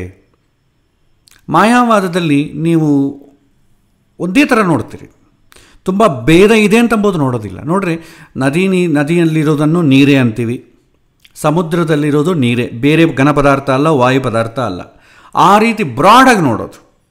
ತುಂಬ ಬ್ರಾಡಾಗಿ ನೋಡಿದರೆ ಎಲ್ಲ ಒಂದೇ ಇದ್ದಂಗೆ ಕಾಣುತ್ತೆ. ನಾವು ಇನ್ಡೆಪ್ತ್ ನೋಡಿದಾಗ ಎಲ್ಲ ಭೇದವಾಗಿ ಕಾಣುತ್ತೆ. ಹಾಗಾಗಿ ಪ್ರತಿಯೊಂದು ವಿಚಾರದಲ್ಲೂ ಕೂಡ ನಾವು ನೋಡೋ ವಿಷನಿಂದ ಡಿಫ್ರೆಂಟ್ ಆಗುತ್ತೆ ಹೊತ್ತು ಅವರ ಅಭಿಪ್ರಾಯದಿಂದ ಡಿಫ್ರೆಂಟ್ ಆಗಲ್ಲ. ಇನ್ನೊಂದು, ನಾವು ಡೀಪಾಗಿ ನೋಡಿದರೆ ಕಂಪೇರ್ ಮಾಡಲಿಕ್ಕೆ ಆಗೋದಿಲ್ಲ. ದ್ವೈತ ಆಗಲಿ ಅದ್ವೈತ, ನಾನು ಹೆಸರುಗಳನ್ನು ಸ್ವಲ್ಪ ಅರ್ಥ ಆಗುತ್ತೆ ಎಲ್ಲರಿಗೂ ಅಂತೇಳಿ ಅದೇ ವ್ಯವಹಾರದಲ್ಲಿ ಬಂದಿದ್ದ ಕಾರಣ ಆ ಶಬ್ದಗಳನ್ನೇ ಪ್ರಯೋಗ ಮಾಡ್ತಾಯಿದ್ದೆ. ದ್ವೈತ, ಅದ್ವೈತ, ವಿಶಿಷ್ಟಾದ್ವೈತ 3 ಕೂಡ ಕಂಪೇರ್ ಮಾಡುವಂಥ ವಸ್ತುಗಳಲ್ಲ. ಯಾಕೆಂತಂದರೆ ಅದರ ಫೌಂಡೇಶನ್ ಬೇರೆ ಬೇರೆ ದೃಷ್ಟಿಕೋನದಿಂದ ನಾವು ನೋಡ್ತೇವೆ, ಆದ ಕಾರಣ ನಮಗೆ ಡಿಫ್ರೆಂಟಾಗಿ ಕಾಣುತ್ತೆ. ಆದರೆ ನಾನು ಇದು ಜಸ್ಟ್ ಬ್ರಾಡಾಗಿ ನಿಮಗೆ ಕೊಟ್ಟೆ. ಇನ್ನು ಮುಂದಕ್ಕೆ ಹೋಗೋಣ. ನೀವು ಸ್ವಲ್ಪ ಎಕ್ಸಾಕ್ಟ್ಲಿ ಒಂದೇ ಸ್ಟೇಟ್ಮೆಂಟ್ಲಿ ಹೇಳಬೇಕಾದ್ರೆ, ನಾನ್ ಡಿಫರೆನ್ಸ್ ಈಸ್ ದ ಶಂಕರಾಚಾರ್ಯಾಸ್ ಫಿಲಾಸಫಿ. ಯಾವುದಕ್ಕೂ ಭೇದ ಇಲ್ಲ. ದ್ವೈತ ಅಂದರೆ ಭೇದ ಅಂತ ಅರ್ಥ. ಯಾವುದಕ್ಕೂ ಭೇದ ಇಲ್ಲ, ಇರೋದು ಒಂದೇ. ಅದು ಶಂಕರಾಚಾರ್ಯರ ಫಿಲಾಸಫಿ. ರಾಮಾನುಜರು ಏನು ಹೇಳ್ತಾರೆ, ಭೇದ ಇದೆ ಬಟ್ ತಾರತಮ್ಯ ಇಲ್ಲ. ಡಿಫರೆನ್ಸ್ ಇದೆ but that is non difference. ಅದು ನಾವು ತತ್ವವನ್ನು ನೋಡಿದಾಗ ಅದು ಅರ್ಥ ಆಗ್ತದೆ. ಇದು ಅವರ ಸ್ಟ್ಯಾಂಡ್. ಭೇದ ಇದೆ, ತಾರತಮ್ಯ ಇದೆ. ಅಂದರೆ ಭಗವಂತ ಎಲ್ಲರನ್ನೂ ಒಂದೇ ರೀತಿ ಸೃಷ್ಟಿ ಮಾಡ್ತಾನೆ. ಎಲ್ಲರಿಗೂ ಯಾರಿಗೂ ತಾರತಮ್ಯ ಇಲ್ಲ, ಒಬ್ಬನು ಜಾಸ್ತಿ ಒಬ್ಬನು ಕಡಿಮೆ, ಆ ರೀತಿ ಏನಿಲ್ಲ. ಎಲ್ಲರಿಗೂ ಸೇಮ್. ಅವರವರು ಮಾಡಿಕೊಂಡಂಥ ಕರ್ಮಗಳಿಂದ ಒಬ್ಬನು ಪುಣ್ಯ ಒಬ್ಬನು ಪಾಪ ಸಂಪಾದನೆ ಮಾಡಿಕೊಳ್ತಾರೆ. ಭಗವಂತ ಒಂದೇ ರೀತಿ ಮಾಡ್ತಾನೆ. ಇದು ರಾಮಾನುಜರ ಫಿಲಾಸಫಿ. ತತ್ವವಾದ ಗುರುಗಳು ಏನು ಹೇಳ್ತಾರೆ, ಡಿಫರೆನ್ಸ್ ಇದೆ, ಅದು ಎಲ್ಲದಕ್ಕೂ ಡಿಫ್ರೆನ್ಸೇ. ಡಿಫರೆನ್ಷಿಯಲ್ ಡಿಫ್ರೆನ್ಸ್, ಪ್ರತಿಯೊಂದು difference. No two elements are same ಅಂತಾರೆ ಅವರು. ನೀವು ಒಂದು ಎಲೆಕ್ಟ್ರಾನ್ ನೋಡ್ರೂ ಕೂಡ ಒಂದು ಎಲೆಕ್ಟ್ರಾನ್ ಇನ್ನೊಂದು ಎಲೆಕ್ಟ್ರಾನ್ ಸೇಮ್ ಅಲ್ಲ. ಇದಕ್ಕೆ ನಾವು ಉದಾಹರಣೆ ಕೊಡಬೇಕಾದ್ರೆ ಬೇಕಾದಷ್ಟು ಕೊಡ್ಬೋದು, ಒಂದೊಂದಕ್ಕೂ ಒಂದೊಂದು ಉಪಮಾನ ಕೊಡ್ಬೋದು. ಆದರೆ ತತ್ವ ವಿಚಾರಕ್ಕೆ ಬಂದಾಗ ಈ ಒಂದು ಸೃಷ್ಟಿಯಲ್ಲಿ ಭಗವಂತ ಒಂದು ಸಲ ತಾನು ಸೃಷ್ಟಿ ಮಾಡಿದ್ದನ್ನು ತಾನೇ ಕಾಪಿ ಹೊಡೆಯೋದಿಲ್ಲ. ಆ ಸ್ಟ್ಯಾಂಡ್ ತತ್ವವಾದ ಗುರುಗಳದು. ಈ ರೀತಿ 3 ಸ್ಟ್ಯಾಂಡ್ಗಳಿದೆ. Non difference is Shankaracharya's philosophy, non differential difference is Ramanuja's philosophy, differential difference is Madhvacharya's philosophy. ಇನ್ನು ಅನಂತರ ವಲ್ಲಭಾಚಾರ್ಯರು, ಚೈತನ್ಯ ಮಹಾಪ್ರಭುಗಳು ಬಂದರು. ಇವರೇನು ಮಾಡ್ತಾರೆ, ಈ ಮೇಲಿನ ಮತಾಚಾರ್ಯ ಹೇಳಿದ್ದೇ ಎರಡತ್ತನ್ನು ಕಂಪೇರ್ ಮಾಡಿ ಅವ್ರದ್ದು ಹೊಸ ಸಿದ್ಧಾಂತವನ್ನು ತೆಗಿತಾರಾಗಲಿ, ಹೊಸ ಕಾಂಟ್ರಿಬ್ಯೂಷನ್ ಏನೂ ಇಲ್ಲ. ಇದನ್ನೇ ಅವರು ಸ್ವಲ್ಪ ಚೇಂಜ್ ಮಾಡಿ ಹೇಳ್ತಾರೆ. ಬಟ್ ಇದು ಮೇಜರ್ ಚೇಂಜ್ ನಿಮಗೆ ಕಾಣೋದು ಈ 3 ಮತಗಳಲ್ಲಿ ಕಾಣುತ್ತೆ. ಉಳಿದದ್ದು ಸ್ವಲ್ಪ ಅದು ಜಾಸ್ತಿ ಇರಬೇಕು. ಕಾಂಬಿನೇಷನಲ್ಲಿ ಅದ್ವೈತ ಸ್ವಲ್ಪ ಫಿಲಾಸಫಿ ಜಾಸ್ತಿ ಇರುತ್ತೆ, ದ್ವೈತ ಫಿಲಾಸಫಿ ಕಡಿಮೆ ಇರುತ್ತೆ. ಈ ಪ್ರಪೋರ್ಷನ್ಸಿಂದ ಆದಂಥ ಹೊಸ ಮತಗಳು. ಬಟ್ ಎಕ್ಸಾಕ್ಟ್ಲಿ ಡಿಫ್ರೆಂಟ್ ಆಗಿರುವಂಥ ಫಿಲಾಸಫೀಸ್ 3. ಸೊ ಈಗ ನಾವು ಮೋಕ್ಷದ ವಿಚಾರಕ್ಕಾಗಿ ಒಂದೊಂದು ಫಿಲಾಸಫಿ ತಗೊಳ್ಳೋಣ. ಸೊ ಕ್ರಾನಾಲಜಿಕಲಿ ತಗೊಂಡ್ರೆ ಮೊದಲು ಬಂದವರು ಶಂಕರಾಚಾರ್ಯರು. ಶಂಕರಾಚಾರ್ಯರು ಬಂದಾಗ ಆ ಸಮಯದಲ್ಲಿ ನಮ್ಮ ದೇಶದಲ್ಲಿ ಮತಗಳ ಪ್ರಭಾವ ಹೇಗಿತ್ತು ಅಂತಂಬುದನ್ನು ನಾವು ಚಿಂತನೆ ಮಾಡಬೇಕು. ಈಗೇನಿದೆ ಆ ರೀತಿ ಆಗ ಇರಲಿಲ್ಲ. ಆವಾಗ ಬೌದ್ಧ ಮತ ಆಡಳಿತದಲ್ಲಿತ್ತು. ಮೆಜಾರಿಟಿ ಅಂತ ಹೇಳಲ್ಲ, ಆಡಳಿತದಲ್ಲಿ ಅದೇ ಇತ್ತು. ಅಂದರೆ ಮೇಜರ್ ಅದೇ ಬೌದ್ಧ ಮತವೇ. ಜನಗಳಿಗೆಲ್ಲರಿಗೂ ಬೌದ್ಧ ಮತವನ್ನು ಮೇಲೆ ತಿರಸ್ಕಾರ ಇತ್ತು. ಆದರೆ ಅಶೋಕ ಏನು ಮಾಡಿದ, ಬೌದ್ಧ ಮತವನ್ನು ಸ್ವೀಕಾರ ಮಾಡಿದ ತಕ್ಷಣ ಎಲ್ಲರೂ ಬೌದ್ಧರಾದರು. ಅದೇ ಇಲ್ಲಿ ಅಷ್ಟೇ ಅಲ್ವಾ, ರೋಮ್ ನಗರದಲ್ಲಿ ರೋಮ್ ರಾಜ ಯಾವಾಗ ಕ್ರಿಶ್ಚಿಯಾನಿಟಿ ತೊಗೊಂಡೋ ಎಲ್ಲರೂ ಕ್ರಿಶ್ಚಿಯನಿಗೆ ಕನ್ವರ್ಟ್ ಆದರು ಬಲವಂತವಾಗಿ. ಯೂದರ ಒಂದು ಪಾಪ್ಯುಲೇಷನ್ ಕಡಿಮೆ ಆಯಿತು, ಮೈನಾರಿಟೀಸ್ ಆಗಿಬಿಟ್ರು. ಈಗೂ ಅಷ್ಟೇ ಯೂದರು ತುಂಬ ಕಡಿಮೆ, ಕ್ರಿಶ್ಚಿಯನ್ಸೇ ಜಾಸ್ತಿ ಇದ್ದಾರೆ. ನೆಕ್ಸ್ಟು ಇಸ್ಲಾಂ. ಹಾಗೆ ಆಗ ಬೌದ್ಧ ಮತ ಯಾವಾಗಾದರೂ ಈ ಅಶೋಕ ಚಕ್ರವರ್ತಿ ತೊಗೊಂಡು ಕನ್ವರ್ಷನ್ ಶುರುವಾಯಿತು. ಎಲ್ಲರೂ ಬೌದ್ಧ ಮತ, ಯಾಕೆಂದರೆ ರಾಜ ಹೇಳಿದ್ದಂಗೆ ಕೇಳಬೇಕು. ಆ ಸಮಯದಲ್ಲಿ ಜನಗಳಲ್ಲಿ ಬೌದ್ಧ ಮತದ ಮೇಲೆ ದ್ವೇಷ ಜಾಸ್ತಿ ಇತ್ತು. ಆ ಸಮಯದಲ್ಲಿ ವೇದಗಳನ್ನು ಎತ್ತಿ ವೇದವನ್ನು ಕೋಟ್ ಮಾಡಿದವರೇ ಶಂಕರಾಚಾರ್ಯರು. ಇಲ್ಲದಿದ್ದರೆ ನಮಗೆ ಅವಕಾಶವೇ ಇದ್ದಿಲ್ಲ. ಶಂಕರಾಚಾರ್ಯ ಇಲ್ಲ ಅಂತಂದರೆ ಅಸಲು ವೇದಕ್ಕೆ ಬರುವಂಥ 1-2-3 ಪೀಳಿಗೆ ಹೊಟ್ಟೋಗ್ತಾ ಇತ್ತು. ಆದರೆ ಶಂಕರಾಚಾರ್ಯರು ಅವರಿಗಿಂತಲೂ ಮುಂಚಿತವಾಗಿ ಇನ್ನೊಬ್ಬರಿದ್ದರು, ರಾಘವ ಭಟ್ಟರು ಅಂತಿದ್ದರು. ಅವರು ಕೂಡ ಈ ವೇದಗಳ ಮುಖಾಂತರವಾಗಿ ಬೌದ್ಧ ಮತವನ್ನು ಸೋಲಿಸೋದಂದ್ರೆ ಅರ್ಥ ಏನು, ಸರಿಯಲ್ಲ, ತಪ್ಪು ಕಲ್ಪನೆ ಅಂತ ಪ್ರೂವ್ ಮಾಡಿದವರು. ರಾಘವ ಭಟ್ರು ಅಂತಂಬರು ಎಲ್ಲರ ಜೊತೆ ವಾದನೆ ಮಾಡಿ, ನಿಮ್ಮ ಸಿದ್ಧಾಂತ ತಪ್ಪಾದರೆ ನೀವು ನಮ್ಮ ದೇಶವನ್ನು ಬಿಟ್ಟು ಹೋಗಬೇಕು ಅಂತ ಎಲ್ಲರನ್ನ ಸೋಲಿಸಿ ಹೊರಗೆ ಬೇರೆ ದೇಶಕ್ಕೆ ಕಳಿಸ್ತಿದ್ದ. ಆದರೆ ನಮ್ಮ ಸಿದ್ಧಾಂತ ಏನು ಅಂತ ನಮ್ಮ ಜನಕ್ಕೆ ಗೊತ್ತಾಗಬೇಕಲ್ವ, ಆ ಕೆಲಸ ಮಾಡಿದವರು ಶಂಕರಾಚಾರ್ಯರು. ಆ ಕಾಲದಲ್ಲಿ ಬೌದ್ಧರ ವಿರೋಧ ಬಹಳ ಹೆಚ್ಚಾಗಿದ್ದ ಕಾರಣ ಶಂಕರಾಚಾರ್ಯ ಸಿದ್ಧಾಂತವನ್ನು ಬಹಳ ಜನ ಒಪ್ಪಿಕೊಂಡ್ರು. ಯಾಕೆಂದರೆ ಅವ್ರಿಗೆ ಬೇರೆ ಆಲ್ಟರ್ನೇಟ್ ಇಲ್ಲ, ಇದೇ ಆಲ್ಟರ್ನೇಟ್ ಇದ್ದಿತ್ತು. ಹಾಗಾಗಿ ಸುಲಭವಾಗಿ ಸಿದ್ಧಾಂತವನ್ನು ಆಚರಣೆಗೆ ತಂದರು ಶಂಕರಾಚಾರ್ಯರು. ತಂದು ವೇದಿಕ್ ಫಿಲಾಸಫಿಯನ್ನು ಅದಕ್ಕೆ ಅಪ್ಲೈ ಮಾಡಿದರು. ನಮಗೆ ಪ್ರಾರಂಭದಲ್ಲಿ ಬಂತಲ್ವ, ಆತ್ಮದ ಸೈಜ್ ಯಾವುದು ಅಂತ. ಆತ್ಮದ ಸೈಜ್ ಯಾವುದು ಅಂತ ಬಂದಾಗ ನಾವು 2 ವಿಷಯ ಮಾಡಿಕೊಂಡಿವಿ. ಯಾಕೆಂದರೆ ಆತ್ಮ ಅನಾದಿ, ಅಂತಾದರೆ, ಅನಂತ ಅಂತಾದರೆ, ಅನಂತ ಅಂದರೆ ಅಂತ ಇಲ್ಲದ್ದು, ಆತ್ಮಕ್ಕೆ ನಾಶ ಇಲ್ಲದ್ದು. ಯಾವುದೇ ಒಂದು ಪದಾರ್ಥ ನಾಶ ಇಲ್ಲ ಅಂತಂದರೆ ಎರಡೇ ಸೈಜ್ ಇರಬೇಕು. ಒಂದೇ ತುಂಬ ದೊಡ್ಡದಾಗಿರಬೇಕು, ಇಲ್ಲ ತುಂಬ ಸಣ್ಣದಾಗಿರಬೇಕು. ಈ ರೀತಿ ಇದ್ದರೆ ಅದನ್ನು ಡೆಸ್ಟ್ರಾಯ್ ಮಾಡಲಿಕ್ಕೆ ಆಗೋದಿಲ್ಲ. ಮಧ್ಯಮ ಪರಿಮಾಣ, ಮಧ್ಯಮ ಗಾತ್ರವಾಗಿದ್ದರೆ ಅದು ಯಾವತ್ತಿಗಾದರೂ ಡೆಸ್ಟ್ರಾಯ್ ಆಗತ್ತೆ. ಹಾಗಾಗಿ ಒಂದು ಅಮೆಂಡ್ಮೆಂಟ್ ಆಯಿತು, ಒಂದು ಕನ್ಕ್ಲೂಷನಿಗೆ ಬಂದರು, ಆತ್ಮ ಒಂದೇ ಅನಂತ ಅಥವಾ ಸೂಕ್ಷ್ಮಾತಿ ಸೂಕ್ಷ್ಮ, ಎರಡು ವಾದ ಬಂತು.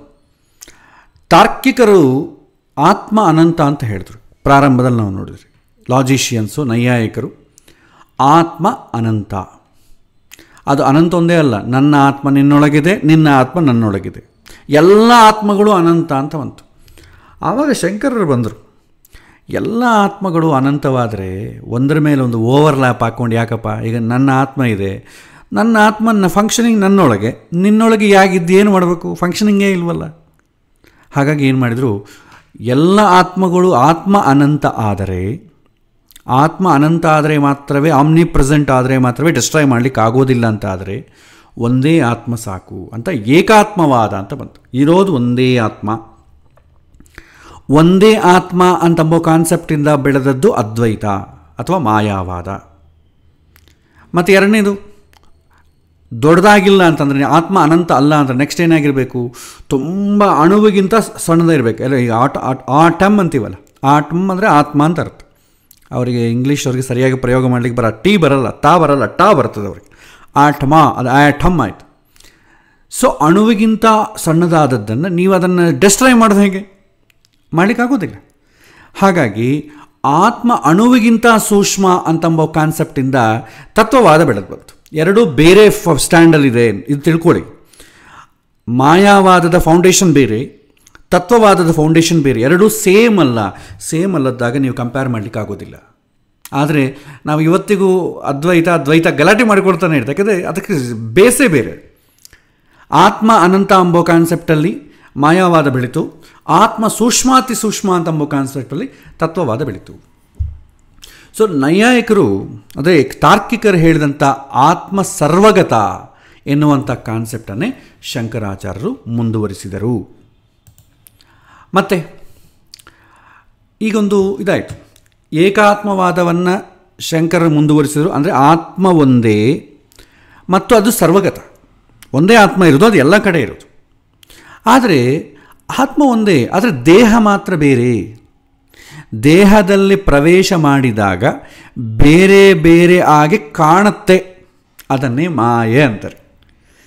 ಎಲ್ಲ ಇರೋದು ಒಂದೇ ಆತ್ಮನೇ, ಅದು ಒಂದೊಂದು ಶರೀರದಲ್ಲಿ ಪ್ರವೇಶ ಮಾಡಿದಾಗ, ಈಗ ಬಾವಿಯಲ್ಲಿದ್ದಂಥ ಕಪ್ಪಿ ಏನು ಮಾಡ್ತದೆ, ಇದೇ ಪ್ರಪಂಚ ಅಂದ್ಕೊಳುತ್ತಲ್ವ, ಅದೇ ರೀತಿ ಯಾರ ಶರೀರದಲ್ಲಿ ದೇಹ ಪ್ರವೇಶ ಮಾಡ್ತದೋ ಇದೇ ಸಪ್ರೇಟು ಅಂತ ಒಂದು ಭ್ರಮೆ ಬರುತ್ತೆ. ಅದನ್ನೇ ಮಾಯೆ ಅಂತ ಕೋಟ್ ಮಾಡ್ತಾರೆ. ಅದಕ್ಕೆ ಮಾಯಾವಾದ ಅಂತ ಹೆಸರು. ಒಂದು ವೇಳೆ ದೇಹ ಬಿಟ್ಟುಬಿಟ್ರೆ ಅಂದ್ಕೊಳ್ಳಿ, ಆಮೇಲೆ ಎಲ್ಲ ದೇಹಗಳು ಬಿಟ್ಟುಬಿಟ್ಟ ಮೇಲೆ ಒಂದೇ ಆಗಿಬಿಡ್ತದೆ. ಅಂದರೆ ದೇಹ ಬಿಡೋದು ಅಂದ್ರೇನು, ಅಜ್ಞಾನವನ್ನು ಬಿಡೋದ್ರ ಆದಮೇಲೆ ದೇಹಗಳೆಲ್ಲ ಕಳಚಿದಾಗ ಒಂದೇ ಆತ್ಮ ಉಳಿಯುತ್ತೆ. ಅದೇ ಏಕಾತ್ಮವಾದ. ಇದು ಶಂಕರರು ಮಂಡಿಸಿದಂಥದ್ದು. ಹೇಳ್ತಾರೆ ಅವರು, ಏಕಂ ಸದ್ವಿಪ್ರಾ ಬಹುಧಾ ವದಂತಿ, ಏಕಂ ಸತ್, ಅದೇನು, truth is one, the wise describe it in various ways. ಅವ್ರು ಹೇಳೋದೇ, ಸತ್ಯ ಒಂದೇ ಇರುತ್ತೆ, ಅದು ಸತ್ಯದ ಸಾಕ್ಷಾತ್ಕಾರ ಒಂದೇ. ಸತ್ಯ ದರ್ಶನ ಅದು ಬೇರೆ ಬೇರೆಯಾಗಿ ಕಾಣ್ಬೋದು. ಒಂದು ಮನೆ ನೋಡಿ ಅಂದ್ಕೊಳ್ಳಿ, ನೀವು 4 ಕಡೆ ನೋಡಿದಾಗಲೇ ಎಲ್ಲ ಡೈರೆಕ್ಷನಲ್ಲಿ 360 ಡಿಗ್ರೀಸ್ ನೋಡಿದ ಮೇಲೆ ಅದು ವಸ್ತು ಏನಂತ ಗೊತ್ತಾಗುತ್ತೆ. ನೀವು ಓನ್ಲಿ ಒನ್ ಡೈರೆಕ್ಷನಲ್ಲಿ ನೋಡಿಬಿಟ್ಟು ಟಾಪ್ ಆ್ಯಂಗಲಿಂದ ಯಾವುದೋ ಒಂದು ಡೈರೆಕ್ಷನ್ ನೋಡಿದ್ರೆ ಅದೇನಂತ ನಿಮಗೆ ಹೇಳಲಿಕ್ಕೆ ಆಗೋದಿಲ್ಲ. ಈ ವಾದನ ಮುಂದುವರಿಸಿದರು ಶಂಕರರು. ನಂತರ ಆಮೇಲೆ ಅವರು ವೇದದಿಂದ ಕೆಲವಿನ ವಿಚಾರಗಳನ್ನು ಕೋಟ್ ಮಾಡ್ತಾರೆ. ಅಹಂ ಏಕಾತ್ಮವಾದವನ್ನು ಕೋಟ್ ಮಾಡ್ತಾರೆ. ಬ್ರಹ್ಮ ಸತ್ಯ, ದೇವರಿರೋದೊಬ್ಬನೇ. ಆದರೆ ಆ ದೇಹ ಬರುತ್ತಲ್ವ, ಒಂದೊಂದಕ್ಕೂ ಶರೀರ ಬರುತ್ತಲ್ವ, ಆತ್ಮ ಬೇರೆ ಅಲ್ಲ, ಒಂದೇ ಆತ್ಮನೇ, ಭಗವಂತನೇ ಇರೋದು. ಆ ಭಗವಂತ ಶರೀರಕ್ಕೆ ಬಂದಾಗ ಇದು ನಾನು ಅಂತ ಭ್ರಮಿಸುತ್ತೆ. ಈ ಜೀವ, ಈ ಜಗತ್ತು ಮಾಯೆ ಅಂತ ಕೋಟ್ ಮಾಡ್ತಾರೆ. ಮಾಯೆ ಅಂತಂಬೋದಕ್ಕೆ ಇಲ್ಲ ಅಂತ ಒಂದು ಅರ್ಥವೂ ಬರುತ್ತೆ, ಇನ್ವಿಸಿಬಲ್ ಅಂತ, ಅದು ಕಾಂಟೆಸ್ಟ್ ಮೇಲೆ ಹೋಗ್ತದೆ. ಅಷ್ಟು ಡೀಪಾಗಿ ಹೋಗಿ ತಲೆ ಕೆಡಿಸ್ಕೊಳ್ಳೋದು ಬೇಡ. ಸದ್ಯಕ್ಕೆ ನಮ್ಮ ವಿಚಾರ ಮೋಕ್ಷದ ವಿಚಾರ ಮಾತ್ರವೇ. ಈಗ ಅವರು ಅಹಂ ಬ್ರಹ್ಮಾಸ್ಮಿ, ತತ್ವಮಸಿ, ಅಯಮಾತ್ಮ ಬ್ರಹ್ಮ, ಸರ್ವಂ ಕಲ್ವಿದಂ ಬ್ರಹ್ಮ. ಇದು ಅವರು ಹೇಳಿದ್ದಲ್ಲ, ವೇದದಲ್ಲಿ ಹೇಳಿದ್ದನ್ನು ಕೋಟ್ ಮಾಡಿದಿರೋದು. ಇದು ವೇದದಲ್ಲೇ ಇದೆ. ಇದು ಅಹಂ ಬ್ರಹ್ಮಾಸ್ಮಿ ಬೃಹದಾರಣ್ಯಕೋಪನಿಷತ್ತಲ್ಲಿ ಬರುತ್ತೆ. ಅದರಲ್ಲಿ ಏನೂ ಲೆಕ್ಸಿಕಲ್ ಮೀನಿಂಗ್ ಮಾಡಿದರೆ ತಪ್ಪಾಗ್ತದೆ. ಅಹಂ ಅಂತಂದರೆ ಏನು? ನಾನು. ನಮ್ಮ ವ್ಯವಹಾರ ಸಂಸ್ಕೃತದಲ್ಲಿ ಬ್ರಹ್ಮ ಅಂದರೆ ದೊಡ್ಡವನು ಅಥವಾ ದೇವರು. ಅಸ್ಮಿ ಇದ್ದೇನೆ, ನಾನು ದೊಡ್ಡವನಾಗಿದ್ದೇನೆ, ನಾನು ದೇವರಾಗಿದ್ದೇನೆ. ಈಗ ಗಲಾಟೆ ಬರ್ತದೆ. ಆದರೆ ಪ್ರಾಚೀನ ಸಂಸ್ಕೃತಕ್ಕೆ ಹೋಗಬೇಕು. ಎಟಮಲಾಜಿ, ವೇದಾರ್ಥ ಯಾವಾಗೂ ಕೂಡ ವ್ಯವಹಾರ ಸಂಸ್ಕೃತದಲ್ಲಿ ಅರ್ಥ ಮಾಡಬಾರ್ದು, ವೈದಿಕ ಸಂಸ್ಕೃತದಲ್ಲಿ ಹೋಗಬೇಕು. ಅಮರಕೋಶದಲ್ಲಿ ಏನು ಹೇಳುತ್ತೆ? ಅಹಂ ಅಲ್ವಾ? ಹಮ್ ಅಂದರೆ ಏನು? ಬಿಡುವುದು ಅಂತ ಅರ್ಥ. ಅಹಂ ಅಂದರೆ ಅದಕ್ಕೆ ರಿವರ್ಸ್, ಬಿಡುವುದಿಲ್ಲ. ಬ್ರಹ್ಮ ಅಂತಂದರೆ ದೇವರು. ಅಸ್ಮಿ ಅಂತಂದರೆ ಈ ವೇದದಲ್ಲಿರುವಂಥ ಮಾತು ಹೇಳೋದು ಯಾರು? ದೇವರು. ಈಗ ದೇವರು ಹೇಳೋ ಕಾಲಕ್ಕೆ ನಾನು ಅಂತ ಹೇಳ್ತಾನೆ. ಸೊ ನಾನು ನಿಮ್ಮನ್ನು ಯಾವಾಗೂ ಬಿಡುವುದಿಲ್ಲ. ಅಹಂ ಬ್ರಹ್ಮಾಸ್ಮಿ ಅಂದರೆ ಅರ್ಥ ಅದು. ಎಟಮಲಾಜಿಕಲ್ ಮೀನಿಂಗ್ ಹೋದರೆ ಹಂಗೆ ಅರ್ಥ ಬರುತ್ತೆ. ಲೆಕ್ಸಿಕಲ್ ಮೀನಿಂಗ್ ಹೋದರೆ ನಾನೇ ದೇವರು. ನಾನೇ ದೇವರು ಒಂದೇ ಅಲ್ಲ, ನಾನೇ ದೊಡ್ಡವನು, ಎಲ್ಲದಕ್ಕಿಂತ ದೊಡ್ಡವನು ನಾನೇ. ಅದು ಕರೆಕ್ಟ್. ಯಾಕೆಂತಂದರೆ ಏಕಾತ್ಮ ಇರೋದು ಒಂದೇ ಆತ್ಮ ಆದರೆ ದೇವರು ನಾನೇ ದೊಡ್ಡವನು ಅಂತ ಹೇಳ್ಕೊಳ್ತಾನೆ. ಅದರಲ್ಲಿ ಏನೂ ಭೇದಾಭಿಪ್ರಾಯ ಇಲ್ಲ. ಆದರೆ ನಾವೇನು ಮಾಡ್ತೀವಿ? ವ್ಯವಹಾರದಲ್ಲಿ ಅದನ್ನು ಅರ್ಥ ಮಾಡಿಕೊಂಡು ನಮಗೂ ಅರ್ಥ ಆಗದೆ ಅವರನ್ನು ಬೈದು ಎಲ್ಲರನ್ನು ಬೈತೇವೆ. ಅವ್ರು ಅಹಂ ಬ್ರಹ್ಮಾಸ್ಮಿ ಅಂತಾರ್ರಿ, ನಾನೇ ದೇವ್ರು ಅಂತಾರ್ರಿ, ಹೆಂಗ್ರಿ ದೇವ್ರು ಆಗ್ತಾನೆ ಅವನು? ಯಾಕೆಂದರೆ ನಮ್ಮ ದೇವರೆಂಬ ನಮ್ಮ ಡೆಫಿನಿಷನೇ ಬೇರೆ. ಆದರೆ ಅವ್ರು ಹೇಳೋದೇನು? ಇರೋದೊಂದೇ ಆತ್ಮ, ಅದೇ ದೊಡ್ಡದು, ಅದು ದೇವರೇ. ದೇವರಿಗೆ ಅಜ್ಞಾನ ಸ್ಪರ್ಶ ಆದಾಗ ದೇಹ ಬರ್ತದೆ. ಆ ದೇಹದಲ್ಲಿದ್ದಾಗ ಅದಕ್ಕೆ ನಾನು ಅಂತಂಬುದು ಬಂದು ಈ ನಾನು ಒಂದೇ ಅಂತಂಬುದು ಮರೆತು ಹೋಗುತ್ತೆ. ಯಾವಾಗ ಶರೀರ ಕಳಚಿಕೊಳ್ಳುತ್ತೋ ಆವಾಗ ಅದು ಮತ್ತೆ ಆರಿಜಿನನ್ನು ತಿಳ್ಕೊಂಡು ತನ್ನನ್ನು ತಾನೇ ತಿಳಿತು ಅಂತ ಹೇಳುತ್ತೆ. ಶಂಕರಾಚಾರ್ಯರಿಗಿಂತಲೂ ನೀವು 2000 ವರ್ಷ ಹಿಂದಕ್ಕೆ ಹೋದರೆ ಕ್ರಿಶ್ಚಿಯನ್ ಫಿಲಾಸಫಿ ಇತ್ತು. ಆವಾಗ ಮೋಸೆಸ್ ಹತ್ರ ದೇವರು ಹೇಳ್ತಾನೆ, ಯೆಹೋವ, ನಾನೀಗ ಇಸ್ರೇಲ್ಗೆ ಹೋಗಬೇಕು, ಎಲ್ಲರೂ ನಿನ್ನ ದೇವರು ಯಾರು ಅಂತ ಕೇಳ್ತಾರೆ, ಏನಂತ ಹೇಳಬೇಕು? ಆವಾಗ ಅವರು ಹೇಳ್ತಾರೆ, ಅದು ಇಂಗ್ಲೀಷ್ ವರ್ಷನಲ್ಲಿ ಹೇಳ್ಬೇಕಾದ್ರೆ I am that sent you ಅಂತ ಹೇಳು ಅಂತ ಹೇಳ್ತಾರೆ. ನಾನು ಕಳಿಸಿದೆ ಅಂತ ಹೇಳು ಅಂತ ಹೇಳ್ತಾರೆ. ಐ ಆಮ್ ಅಂದರೆ ಏನು? ಅಹಮಸ್ಮಿ ಅಲ್ವಾ? ಐ ಅಂದರೆ ನಾನು, ಆಮ್ ಅಂದರೆ ಇದ್ದೇನೆ, ಅಹಮಸ್ಮಿ. ಅದು ಹಿಂದೆ ಕೂಡ ಇತ್ತು. ಇದು ವೇದದ ಮಾತು. ಆದರೆ ದೇವರ ವರ್ಷನಲ್ಲಿ ನೀವು ಬ್ರಹ್ಮಾಸ್ಮಿ ಅಂತಂದಾಗ ನಿಮಗೇನು ತಪ್ಪು ಬರೋದಿಲ್ಲ. ಒಂದೇ ಆತ್ಮ ಇರೋದು, ಅದ್ರದ್ದು ಯಾರಿರ್ತಾರೆ? ದೇವರೇ ತಾನೇ. ಜೀವ ಜಗತ್ತು ಮಾಯ ಅಂದಮೇಲೆ ದೇವರು ನಾನೇ ಒಬ್ಬ, ನಾನೇ ದೊಡ್ಡವನು, ನಾನೇ ಒಬ್ಬನಂದ್ರೆ ತಪ್ಪೇನಿದೆ? ಆದರೆ ನಾವೇನು ಮಾಡ್ತೇವೆ? ವ್ಯವಹಾರದಲ್ಲಿ ಆ ದೇಹವನ್ನೇ ನಾನು ಅಂತ ಅಂದ್ಕೊಳ್ತೀವಿ. ಆದ ಕಾರಣ ಗಲಾಟೆ ಹುಟ್ಟುತ್ತೆ. ಯಾಕೆ? ಅದಕ್ಕೆ ಆಳವಾಗಿ ಆಲೋಚನೆ ಮಾಡದೇ ಇದ್ದಾಗ ಜಗಳ ಶುರುವಾಗುತ್ತೆ. ಆದರೆ ಎಲ್ಲ ಮತಗಳು ಸರಿಯೇ, ಆದರೆ ನೋಡುವಂಥ ಪದ್ಧತಿ ಬೇರೆ ಬೇರೆದಾಗಿರುತ್ತೆ. ಸೊ ಹಾಗಾಗಿ ಇವರು ಈ 4 ವಾಕ್ಯಗಳನ್ನ ಕೋಟ್ ಮಾಡ್ತಾರೆ. ನಾನು ಅದನ್ನು ಡೀಪಾಗಿ ಹೋಗೋದಿಲ್ಲ, ಯಾಕಂದರೆ ಮತ್ತೆ ಅದು ಫಿಲಾಸಫಿ ಸ್ಕೂಲ್ ಆಗ್ತದೆ. ಸೊ ಈಗ ಓನ್ಲಿ ಕಂಪ್ಯಾರಿಸನ್ ಮಾತ್ರ ಆದ ಕಾರಣ 4 ಮಹಾವಾಕ್ಯಗಳ ಬಗ್ಗೆ ಹೆಚ್ಚಿನ ಕಂಪ್ಯಾರಿಸನ್ನ ಮಾಡಲ್ಲ. ಇದು ವೇದದಲ್ಲಿ ಹೇಳಿದಂಥ ವಾಕ್ಯ. ಏಕಾತ್ಮವಾದ ಅಂತ ಪ್ರಸಾರ ಮಾಡಿದರು ಶಂಕರರು. ಹೆಚ್ಚಿನ ಜನರು ಆಂಗ್ಲದಲ್ಲಿ ಕೂಡ ಮತಗಳ ಹೆಸರನ್ನು ತಪ್ಪಾಗಿ ಹೇಳ್ತಾರೆ. ಇದನ್ನೇ ನಂತರ ಭಾಳ ಜನ ಮಾನಿಸಮ್ ಅಂತಾರೆ. Monism, dualism. ಮಾನಿಸಮ್ ಅಂದರೆ ಏಕವಾದ, ಡ್ಯುಯಲಿಸಮ್ ಅಂದರೆ 2 ವಾದ. ಆದರೆ ಇದು ಮಾನಿಸಮ್ ಅಲ್ಲ, ಏಕವಾದ ಅಲ್ಲ, ಏಕ ಆತ್ಮವಾದ. ಮೋನೋಸೈಕಿಸಮ್ ಅಂತಾರೆ, ಏಕ ಆತ್ಮವಾದ. ಅದು ನೀವು ಇದು ರಾಮಾನುಜರು ಮಧ್ವರು ಬಂದಾಗ ಮೋನೋಥೀಸಮ್, ದೇವರೊಬ್ಬನೇ. ಅದು ಮೋನೋಸೈಕಿಸಮ್, ಇದು ಮೋನೋಥೀಸಮ್. ಇಲ್ಲಿ ಡ್ಯುಯಲಿಸಮ್, ಮೋನಿಸಮ್ ಅಂತಂಬೋದಿಲ್ಲ. ಸೊ ಹಾಗಾಗಿ ಇಂಗ್ಲೀಷಲ್ಲಿ ಕೂಡ ಅದೇ ತಪ್ಪಾಗ್ತದೆ. ಯಾಕಂದರೆ ನಮ್ಮ ವಾತಾವರಣ ಹೇಗಿತ್ತು, ನಮ್ಮ ಕ್ವಾಲಿಟೀಸ್ ಏನಿರ್ತೀವಿ ಅದೇ ಹೊರಗೆ ಬರುತ್ತೆ. ನಮ್ಮದೆಲ್ಲ ಕೂಡ ಹೆಸರು ಮೇಲೆ ಗಲಾಟೆ ಆದ ಕಾರಣ ಎಲ್ಲದರಲ್ಲೂ ಹೆಸರು ಗಲಾಟೆಯೇ ಬರ್ತದೆ. ಸೊ ಇರುವ ಆತ್ಮ ಒಂದೇ, ದೇಹ ಬೇರೆ. ಎಲ್ಲ ಆತ್ಮಗಳು ಕಳಚಿ ಹೋಯಿತು ಅಂದರೆ ಎಲ್ಲ ದೇಹಗಳು ಕಳಚಿ ಹೋಯಿತು ಅಂತಂದರೆ ಮೋಕ್ಷ ಅಂತ ಹೇಳ್ತಾರೆ.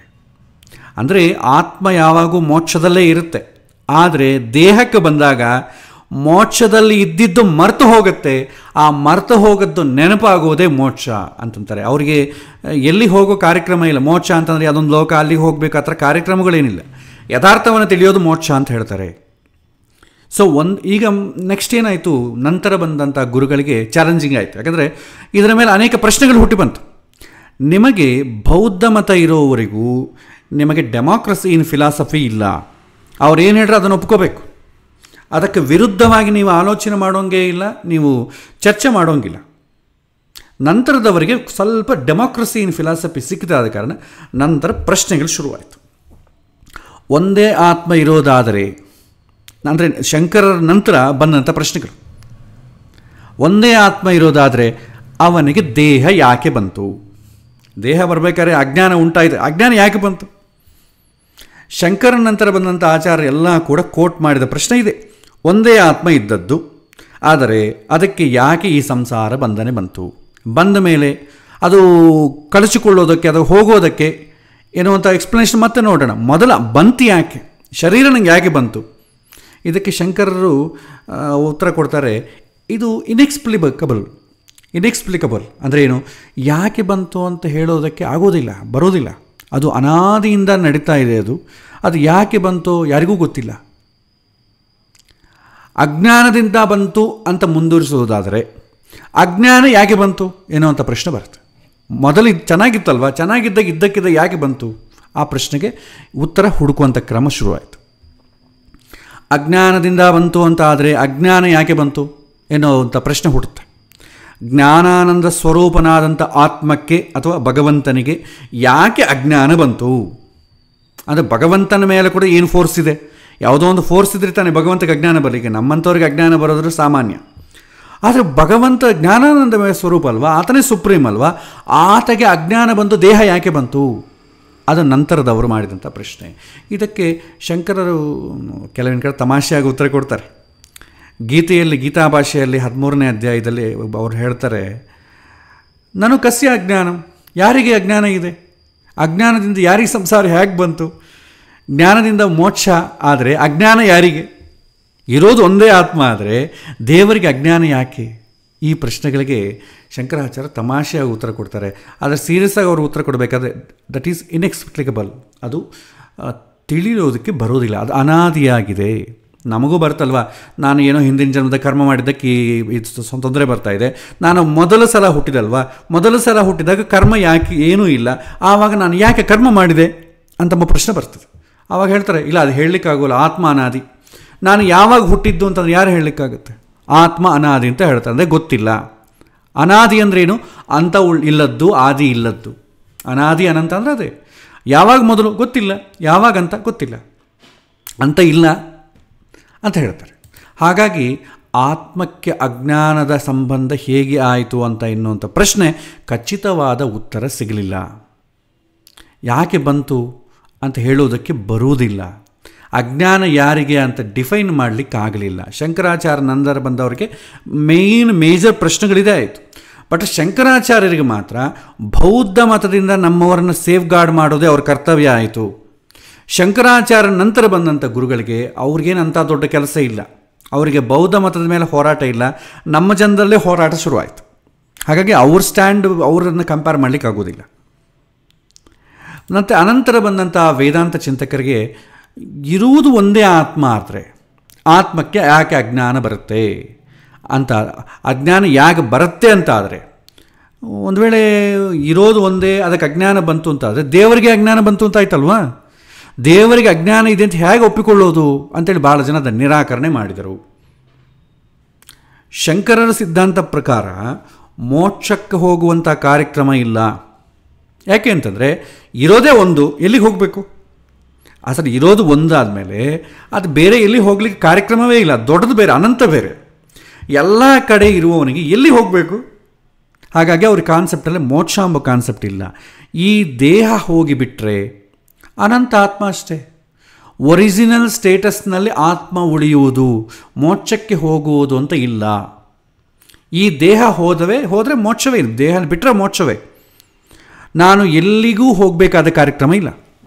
ಯಾಕೆಂದರೆ ನಾನು ಆಮ್ನಿ ಪ್ರೆಸೆಂಟ್. ಮತ್ತು ಹಾಗಾದರೆ ಮೋಕ್ಷಕ್ಕೆ ಹೋಗುವುದೊಂದೇ ಅಲ್ಲ, ಮೋಕ್ಷದಲ್ಲೇ ಇದ್ದದ್ದು ಮರೆತು ಹೋದದ್ದು ನೆನಪಾಗುವುದು ಅಂತ ಹೇಳ್ತಾರೆ. ಅದಕ್ಕೆ ಅವರೊಂದು ಉಪಮಾನ ಕೊಡ್ತಾರೆ, ವಿಸ್ಮೃತ ಕಂಠಮಣಿರಿವ. ಅಂದರೆ ನಮ್ಮಲ್ಲಿ ಭಾಳ ಇದಲ್ವ, ಸೆಲ್ ಮಾತಾಡ್ತಾನೆ ಇರ್ತೇವೆ, ಅಯ್ಯೋ ಸೆಲ್ ಎಲ್ಲಿಟ್ಟೆ ನೋಡ್ಕೋತಾ ಇರ್ತೇವೆ. ನಾನೇ ಭಾಳ ಸಲ ಸೆಲ್ ಫೋನ್ ಏನು ಮಾಡ್ತೇವೆ, ಬೈಕ್ ಮೇಲೆ ಹೋಗೋ ಕಾಲಕ್ಕೆ ಮುಂದೆ ಲೊಕೇಶನ್ ಮ್ಯಾಪ್ ಹಾಕ್ಕೊಂಡು ಮುಂದೆ ಫಿಕ್ಸ್ ಮಾಡಿರ್ತೇನೆ ಸ್ಟ್ಯಾಂಡ್ಗೆ. ಆಮೇಲೆ ಜೇಬೆಲ್ಲ ಹುಡ್ಕೊಳ್ತೇನೆ, ಅಯ್ಯೋ ಮೊಬೈಲಲ್ಲಿ ಇಲ್ಲಿಟ್ಟು ಅಂತ ಹುಡ್ಕೊತಾ ಇರ್ತೇನೆ. ನೋಡ್ರೆ ಅದಕ್ಕೆ ಸ್ಟ್ಯಾಂಡಿಗೆ ಇರ್ತದೆ, ಅಂದರೆ ಇರುತ್ತೆ, ಮರ್ತು ಹೋಗುತ್ತೆ. ಅಂದರೆ ಒಂದು ಕುತ್ತಿಗೆಯಲ್ಲಿ ಬಂಗಾರದ ಸರ ಹಾಕ್ಕೊಂಡಿದ್ದು ಮರೆತು ಹೋಗಿದೆ, ಬೀರುವ ಎಲ್ಲ ಹುಡುಕ್ತಾ ಇರ್ತೇವೆ. ಅದೇ ರೀತಿ ಈ ಆತ್ಮ ಅಂತಂಬುದು ದೇಹ ಬಂದಾಗ ತಾನು ಸಂತೋಷವಾಗಿ ಆನಂದವಾಗಿದ್ದೇನೆ ಅಂತಂಬುದು ಮರೆತು ಬಿಟ್ಟು ಮಾಯೆಗೊಳಗಾಗತ್ತೆ. ಒಂದು ಸಲ ಅಜ್ಞಾನ ಅಂತಂಬುದು ಹೋದ ಮೇಲೆ ನಾನು ಒಂದೇ ಆತ್ಮನಾಗಿದ್ದೇನೆ ಅಂತ, ಭಗವಂತನಾಗಿದ್ದೇನೆ, ಆಮ್ನಿ ಪ್ರೆಸೆಂಟ್, ಆತ್ಮ ಅನಂತ, ಅದರಲ್ಲಿ ನಾನು ಒಬ್ಬನು ಅಂತ ಅಂದ್ಕೊಳ್ತೇನೆ. ಅದೇ ಮೋಕ್ಷ ಅಂತಾರೆ. ಅದು ಸ್ಪೆಸಿಫಿಕ್ಕಾಗಿ ಬೇರೆ ಕಡೆ ಹೋಗುವಂಥ ಕಾನ್ಸೆಪ್ಟೇ ಇಲ್ಲ, ಅದಕ್ಕೆ ಮೋಕ್ಷದ ಕಾನ್ಸೆಪ್ಟ್ ಇಲ್ಲ. ತಾನು ಸತ್ಯವನ್ನು ಅರಿಯೋದೇ ಮೋಕ್ಷ ಅಂತಂತಾರೆ. ಸೊ ಹೀಗೆ ಶಂಕರಾಚಾರ್ಯರು ಮುಂದುವರಿಸ್ತಾರೆ. ಆಮೇಲೆ ನಂತರ ನಂತರ ಬಂದಂಥ ಆಚಾರ್ಯ ಯಾರು ಕೂಡ ಆತ್ಮ ಅನಂತ ಎನ್ನುವಂಥ ಮಾತು ನಂತರ ಬಂದಂಥ ಆಚಾರ್ಯ ಯಾರೂ ಒಪ್ಪಲಿಲ್ಲ. ಯಾಕೆಂತಂದರೆ ಪ್ರಶ್ನೆ ಇದಲ್ವ, ಆತ್ಮ ಅನಂತ ಅಂತ ಆದರೆ ಅಜ್ಞಾನ ಯಾರಿಗೆ ಬಂತು? ಅಜ್ಞಾನ ಕೊಟ್ಟವನೇ ಯಾರು ಅಂತ ಬರುತ್ತೆ. ಯಾಕಂದ್ರೆ ದೇವರೇ ದೊಡ್ಡವನಾದ್ಮೇಲೆ ದೇವರಿಗೆ ಯಾರು ಕೊಡ್ತಾರೆ? ಅಂದರೆ ಸಂಬಡಿ ಈಸ್ ದೇರ್, ಬೇರೆ ಒಬ್ಬನಿದ್ದಾನೆ ಅಂತ ಒಪ್ಕೋಬೇಕಾಗತ್ತೆ. ದೇವರು ಅಜ್ಞಾನ ಅಂತಂದರೆ ಅದೆರಡೂ ಕೂಡ ಕಂಪೇರ್ ಮಾಡೋಕ್ಕೆ ಜೀರ್ಣ ಮಾಡ್ಕೊಳ್ಳಿಕ್ಕೆ ಆಗ್ತಾ ಇಲ್ಲ ಅಂತ ಅನಂತ ಬಂದವರು ಯಾರು ಕೂಡ ಅದನ್ನು ಒಪ್ಪಲಿಲ್ಲ. ಆತ್ಮ ಎನ್ನುವುದು smaller than N atom, second version ತೊಗೊಂಡ್ರು. ಸೆಕೆಂಡ್ ವರ್ಷನ್ ಏನಿದೆ, ನಾವು ಹೇಳಿದಲ್ಲಿ 2 ವರ್ಷನ್ ಇದೆ. ಆತ್ಮ ಅನಂತ ಅಂತ ಒಂದು ವರ್ಷನು, ಆತ್ಮ ಸೂಕ್ಷ್ಮಾತಿ ಸೂಕ್ಷ್ಮ ಅಂತಂಬ ವರ್ಷ. ಇದು ಎರಡೇ ಆದ್ರೇ ಆತ್ಮ ಯಾವಾಗೂ ಕೂಡ ನಾಶ ಇಲ್ಲದಂಗೆ ಇರ್ತದೆ. ಮೊದಲನೇದು ಬಂದು ಶಂಕರರು ತಗೊಂಡ್ರು. ಅದಾದಮೇಲೆ ಅದು ಬಿಟ್ಟರು, ಎರಡನೇ ತೊಗೊಂಡ್ರು ಭಾಳ ಸೂಕ್ಷ್ಮಾತಿ ಸೂಕ್ಷ್ಮ. ಹಾಗಾಗಿ ನನ್ನಲ್ಲಿರೋ ಆತ್ಮ ನಿಮ್ಮಲ್ಲಿರೋ ಆತ್ಮ ಒಂದೇ ಆಗಲಿಕ್ಕಿಲ್ಲ. 2 ಆಯ್ತು ಅಂದ್ಕೊಳ್ಳಿ, ಸೇಮ್ ಇರಲಿಕ್ಕಿಲ್ಲ. ಪುನಃ ಏನಾಯಿತು, ಒಂದೇ ಆತ್ಮ ಸೂಕ್ಷ್ಮ ಅಂದ ತಕ್ಷಣ ಮತ್ತೆ ಪ್ರಶ್ನೆಗಳು ಬಂತು. ಸೂಕ್ಷ್ಮ ಆದರೆ ನನ್ನ ಆತ್ಮ ಬೇರೆ, ನಿನ್ನ ಆತ್ಮ ಬೇರೆ, ಎರಡು ಬೇರೆ ಆಯಿತು. ಆದರೆ ಈ ಆತ್ಮಕ್ಕೆ ಸಂಸಾರ ಬಂಧನ ಯಾಕೆ ಬಂತು? ಸಂಸಾರ ಅವನು ಮಾಡಿಕೊಂಡಂಥ ಕರ್ಮದಿಂದ ಬಂತು ಅಂತ ಆಯಿತು. ಅವಾಗ ಕರ್ಮ ಕಾನ್ಸೆಪ್ಟ್ ಬಂತು. ಅವನಿಗೆ ಕರ್ಮ ಮಾಡಲಿಕ್ಕೆ ಯಾರು ಪ್ರೇರಣೆ ಮಾಡಿದ್ರು? ದೇವರೇನ ಪ್ರೇರಣೆ ಮಾಡಿದ್ನ ಅಂತಂಬ ಕಾನ್ಸೆಪ್ಟ್ ಬಂತು. ದೇವರೇ ಪ್ರೇರಣೆ ಮಾಡೋಂಗಿದ್ರೆ ಒಬ್ಬರ ಹತ್ರ ಒಳ್ಳೆ ಕೆಲಸ ಮಾಡಿಸೋದು ಯಾಕೆ, ಒಬ್ಬರ ಹತ್ರ ಕೆಟ್ಟ ಕೆಲಸ ಮಾಡಿಸೋದು ಯಾಕೆ? ದೇವರಿಗೆ ಅದ್ರ ಮೇಲೆ ಅಷ್ಟು ಇಂಟ್ರೆಸ್ಟು ಅಂತಾಗುತ್ತೆ. ಒಂದು ವೇಳೆ ಆದರೆ ಒಬ್ಬನಿಗೆ ಒಳ್ಳೇದು ಮಾಡಬೇಕು, ಒಬ್ಬನಿಗೆ ಕೆಟ್ಟದ್ದು ಮಾಡಬೇಕು ಅಂತ ಯಾಕೆ ದೇವರು ಅಂದ್ಕೊಳ್ತಾನೆ? ಒಂದು ವೇಳೆ ಆ ಥರ ಅಂದರೆ ಆತ ಎಂಥ ದೇವರು? ಈ ಥರ ಡಿಸ್ಕ್ರಿಮಿನೇಷನ್ ಮಾಡೋನಾದರೆ ಎಂಥ ದೇವರತ? ಅವನಿಗೆ ಎಲ್ಲರನ್ನೂ ಉದ್ಧಾರ ಮಾಡಬೇಕು ಅಂತಿಲ್ವ? ಒಬ್ಬನ ಹತ್ರ ಒಳ್ಳೆ ಕೆಲಸ ಮಾಡಿಸೋದು ಮತ್ತು ಇನ್ನೊಬ್ಬರ ಕೆಟ್ಟ ಕೆಲಸ ಮಾಡಿಸೋದು, ಒಬ್ಬನನ್ನು ಶ್ರೀಮಂತನಾಗಿ ಮಾಡೋದು, ಒಬ್ಬನನ್ನು ಬಡತನವಾಗಿ ಮಾಡೋದು, ಒಬ್ಬನನ್ನು ಪಲ್ಲಕ್ಕಿಯಲ್ಲಿ ಕೂಡಿಸೋದು, ಇನ್ನೊಬ್ಬನ ಪಲ್ಲಕ್ಕಿ ಹೊರಿಸುವುದು, ಇದೆಲ್ಲ ಯಾಕೆ? ಅದು ಎಂಥ ದೇವರನ್ನು ಡಿಫೈನ್ ಮಾಡೋದು ಸ್ಟಾರ್ಟ್ ಆಯ್ತು. ಅವಾಗ ಎಲ್ಲರೂ, ಈಗ ದೇವರು ಸೃಷ್ಟಿ ಮಾಡಿದರೆ ಎಲ್ಲರೂ ಒಂದೇ ರೀತಿ ಮಾಡ್ಬೋದಲ್ವಾ? ಎಲ್ಲರೂ ಶ್ರೀಮಂತರು, ಎಲ್ಲರೂ ಸುಖಿಗಳು, ಎಲ್ಲರೂ ಒಂದೇ ರೀತಿ ಬಂಗಲೆಗಳು, ಎಲ್ಲ ಒಂದೇ ರೀತಿ ಕಾರುಗಳು, ಎಲ್ಲರಿಗೂ ಒಂದೇ ಥರ ಸುಖ ಅಂತ ಆದರೆ ಅದು ದೇವರ ಸೃಷ್ಟಿ ಅನ್ಬೋದು. ಒಂದೊಬ್ಬರಿಗೂ ಒಂದೊಂದು ಥರ ಆದರೆ ಅದು ದೇವರ ಸೃಷ್ಟಿ ಆಗಲಿಕ್ಕಿಲ್ಲ. ಹೀಗೊಂದು ಆಕ್ಷೇಪ ಬಂತು ಹಿಂದೆ. ಮತ್ತು ಜೀವನಿಗೆ ಸಂಸಾರ ಯಾಕೆ ಬಂತು? ಈ ಥರ ಪ್ರಶ್ನೆಗಳೆಲ್ಲ ಶುರುವಾಯಿತು. ಆ ಪ್ರಶ್ನೆಗಳನ್ನು ಇನ್ವೆಸ್ಟಿಗೇಟ್ ಮಾಡಿಕೊಂಡ ನಂತರ ಬಂದಂಥ ಗುರುಗಳೆಲ್ಲ ಕೂಡ ಅದಕ್ಕೆ ಉತ್ತರವನ್ನು ಕೊಟ್ಟರು. ಅದು ಉತ್ತರವನ್ನು ಕೊಟ್ಟರು ಕೂಡ ಇವತ್ತು ಪ್ರಶ್ನೆಗಳು ಬೆಳೀತಾ ಇದೆ. ಆದರೆ ಉತ್ತರವನ್ನು ಇನ್ವೆಸ್ಟಿಗೇಷನ್ ಮಾಡುವಂಥ ಕರ್ತವ್ಯ ನಾವು ಮಾಡ್ತಾ ಇಲ್ಲ ಅಷ್ಟೆ. ಮಾಡಿದರೆ ಅದು ಕೂಡ ಮುಂದುವರಿಯೋದು. ಬಟ್ ಹಿಂದಿನವರು ಅಷ್ಟು ಚಿಂತನೆ ಮಾಡಿದರು. ಸೊ ಇಲ್ಲಿಗೆ ನಾವು ಶಂಕರಾಚಾರ್ಯರ ಫಿಲಾಸಫಿ, ಅವರ ಪ್ರಕಾರ ಮೋಕ್ಷ ಅಂತ ನಾವು ನೋಡಿದ್ವಿ. ಇಲ್ಲಿಗೆ ಸಮಯ ಜಾಸ್ತಿ ಆಯಿತು. ಆದ ಕಾರಣ ಬರುವಂಥ ಪಾಠದಲ್ಲಿ ರಾಮಾನುಜಾಚಾರ್ಯರ ಪ್ರಕಾರ ಕಾನ್ಸೆಪ್ಟಲ್ಲಿ ಮೋಕ್ಷ ಅಂದರೆ ಏನು, ಮಧ್ವರ ಪ್ರಕಾರ ಮೋಕ್ಷ ಅಂತಂದರೆ ಏನು ಅಂತ ತಿಳ್ಕೊಳ್ಳೋಣ. ಅಲ್ಲಿಗೆ ನಮಗೆ ಸ್ವಲ್ಪ ಅರಿವು ಬರುತ್ತೆ. ಇದು ಕೇವಲ ಅರಿವಿಗೋಸ್ಕರ ಮಾಡೋದೇ ಹೊತ್ತು ಯಾರನ್ನೂ ಟೀಕೆ ಮಾಡೋದಂತಲ್ಲ. ಇದು ಇನ್ವೆಸ್ಟಿಗೇಷನ್ ನಮ್ಮಲ್ಲಿ ನಡಿಬೇಕು. ಇದು ಪ್ರಚಾರಕ್ಕೋ ಜಗಳಕ್ಕೋ, ಯಾರು ಹೆಚ್ಚು ಯಾರು ಕಡಿಮೆ ಇದಕ್ಕೋಸ್ಕರ ಮಾಡಿದ್ದಲ್ಲ. ಒಬ್ಬೊಬ್ಬರದ್ದು ಒಂದೊಂದು ಸ್ಟ್ಯಾಂಡ್ ಇದೆ. ಶಂಕರಾಚಾರ್ಯ ಸ್ಟ್ಯಾಂಡೇ ಬೇರೆ, ಅವರ ಫೌಂಡೇಶನ್ನೇ ಬೇರೆ. ಅವರ ಮತದ ಫೌಂಡೇಶನ್ ಆಮ್ನಿ ಪ್ರೆಸೆಂಟ್ ಅಂತ ಬರುತ್ತೆ. ನೆಕ್ಸ್ಟ್ ಬಂದಂಥ ಗುರುಗಳೆಲ್ಲ ಕೂಡ ಅವರ ಸ್ಟ್ಯಾಂಡೇ ಬೇರೆ. ಹಾಗಾಗಿ ಎರಡೂ ಬೇರೆ ಬೇರೆ ಆಗುತ್ತೆ. ಆದ ಕಾರಣ ಒಂದೇ ಅಲ್ಲ ಅಂತಂಬೋದು ನಾವಿಲ್ಲಿ ತಿಳ್ಕೋಬೇಕು. ಸೊ ಇಲ್ಲಿಗೆ ಇವತ್ತಿನ ಪಾಠ ನಾನು ಮುಕ್ತಾಯ ಮಾಡ್ತೇನೆ. ಮತ್ತು ಬರುವಂಥ ದಿನ ಇದನ್ನು ಎಕ್ಸ್ಪ್ಲೈನ್ ನಾನು ಜಸ್ಟ್ ಮೋಕ್ಷದ ವಿಚಾರ ಎಕ್ಸ್ಪ್ಲೈನ್ ಮಾಡಲಿಕ್ಕೆ ಭಾಳಷ್ಟು ಕ್ಲಾಸಸ್ ಆಯಿತು. ಇನ್ನು ನಾವು ಡೀಪಾಗಿ ಹೋಗಬೇಕು ಅಂತಂದರೆ it takes much more time. But ನಮಗೆ ಅಷ್ಟು ಅವಶ್ಯಕತೆ ಇಲ್ಲ. ಮೋಕ್ಷ ಅಂದರೆ ಏನು? ಸುಖದ ಮೂಲ. ಯಾರು ಸುಖದ ಮೂಲ ಅವ್ರು ತಿಳಿಯೋದು, ಅದು ತಿಳಿಯುವಂಥ ಕಾರ್ಯಕ್ರಮವನ್ನೇ ನಾವು ಮಾಡೋಣ. ಸೊ ಇವತ್ತಿನ ಪಾಠ ನನಗೆ ಇಲ್ಲಿ ಮುಕ್ತಾಯ ಮಾಡ್ತಾ ಇದ್ದೇನೆ. ಶ್ರೀಕೃಷ್ಣ ಅರ್ಪಣಮಸ್ತು.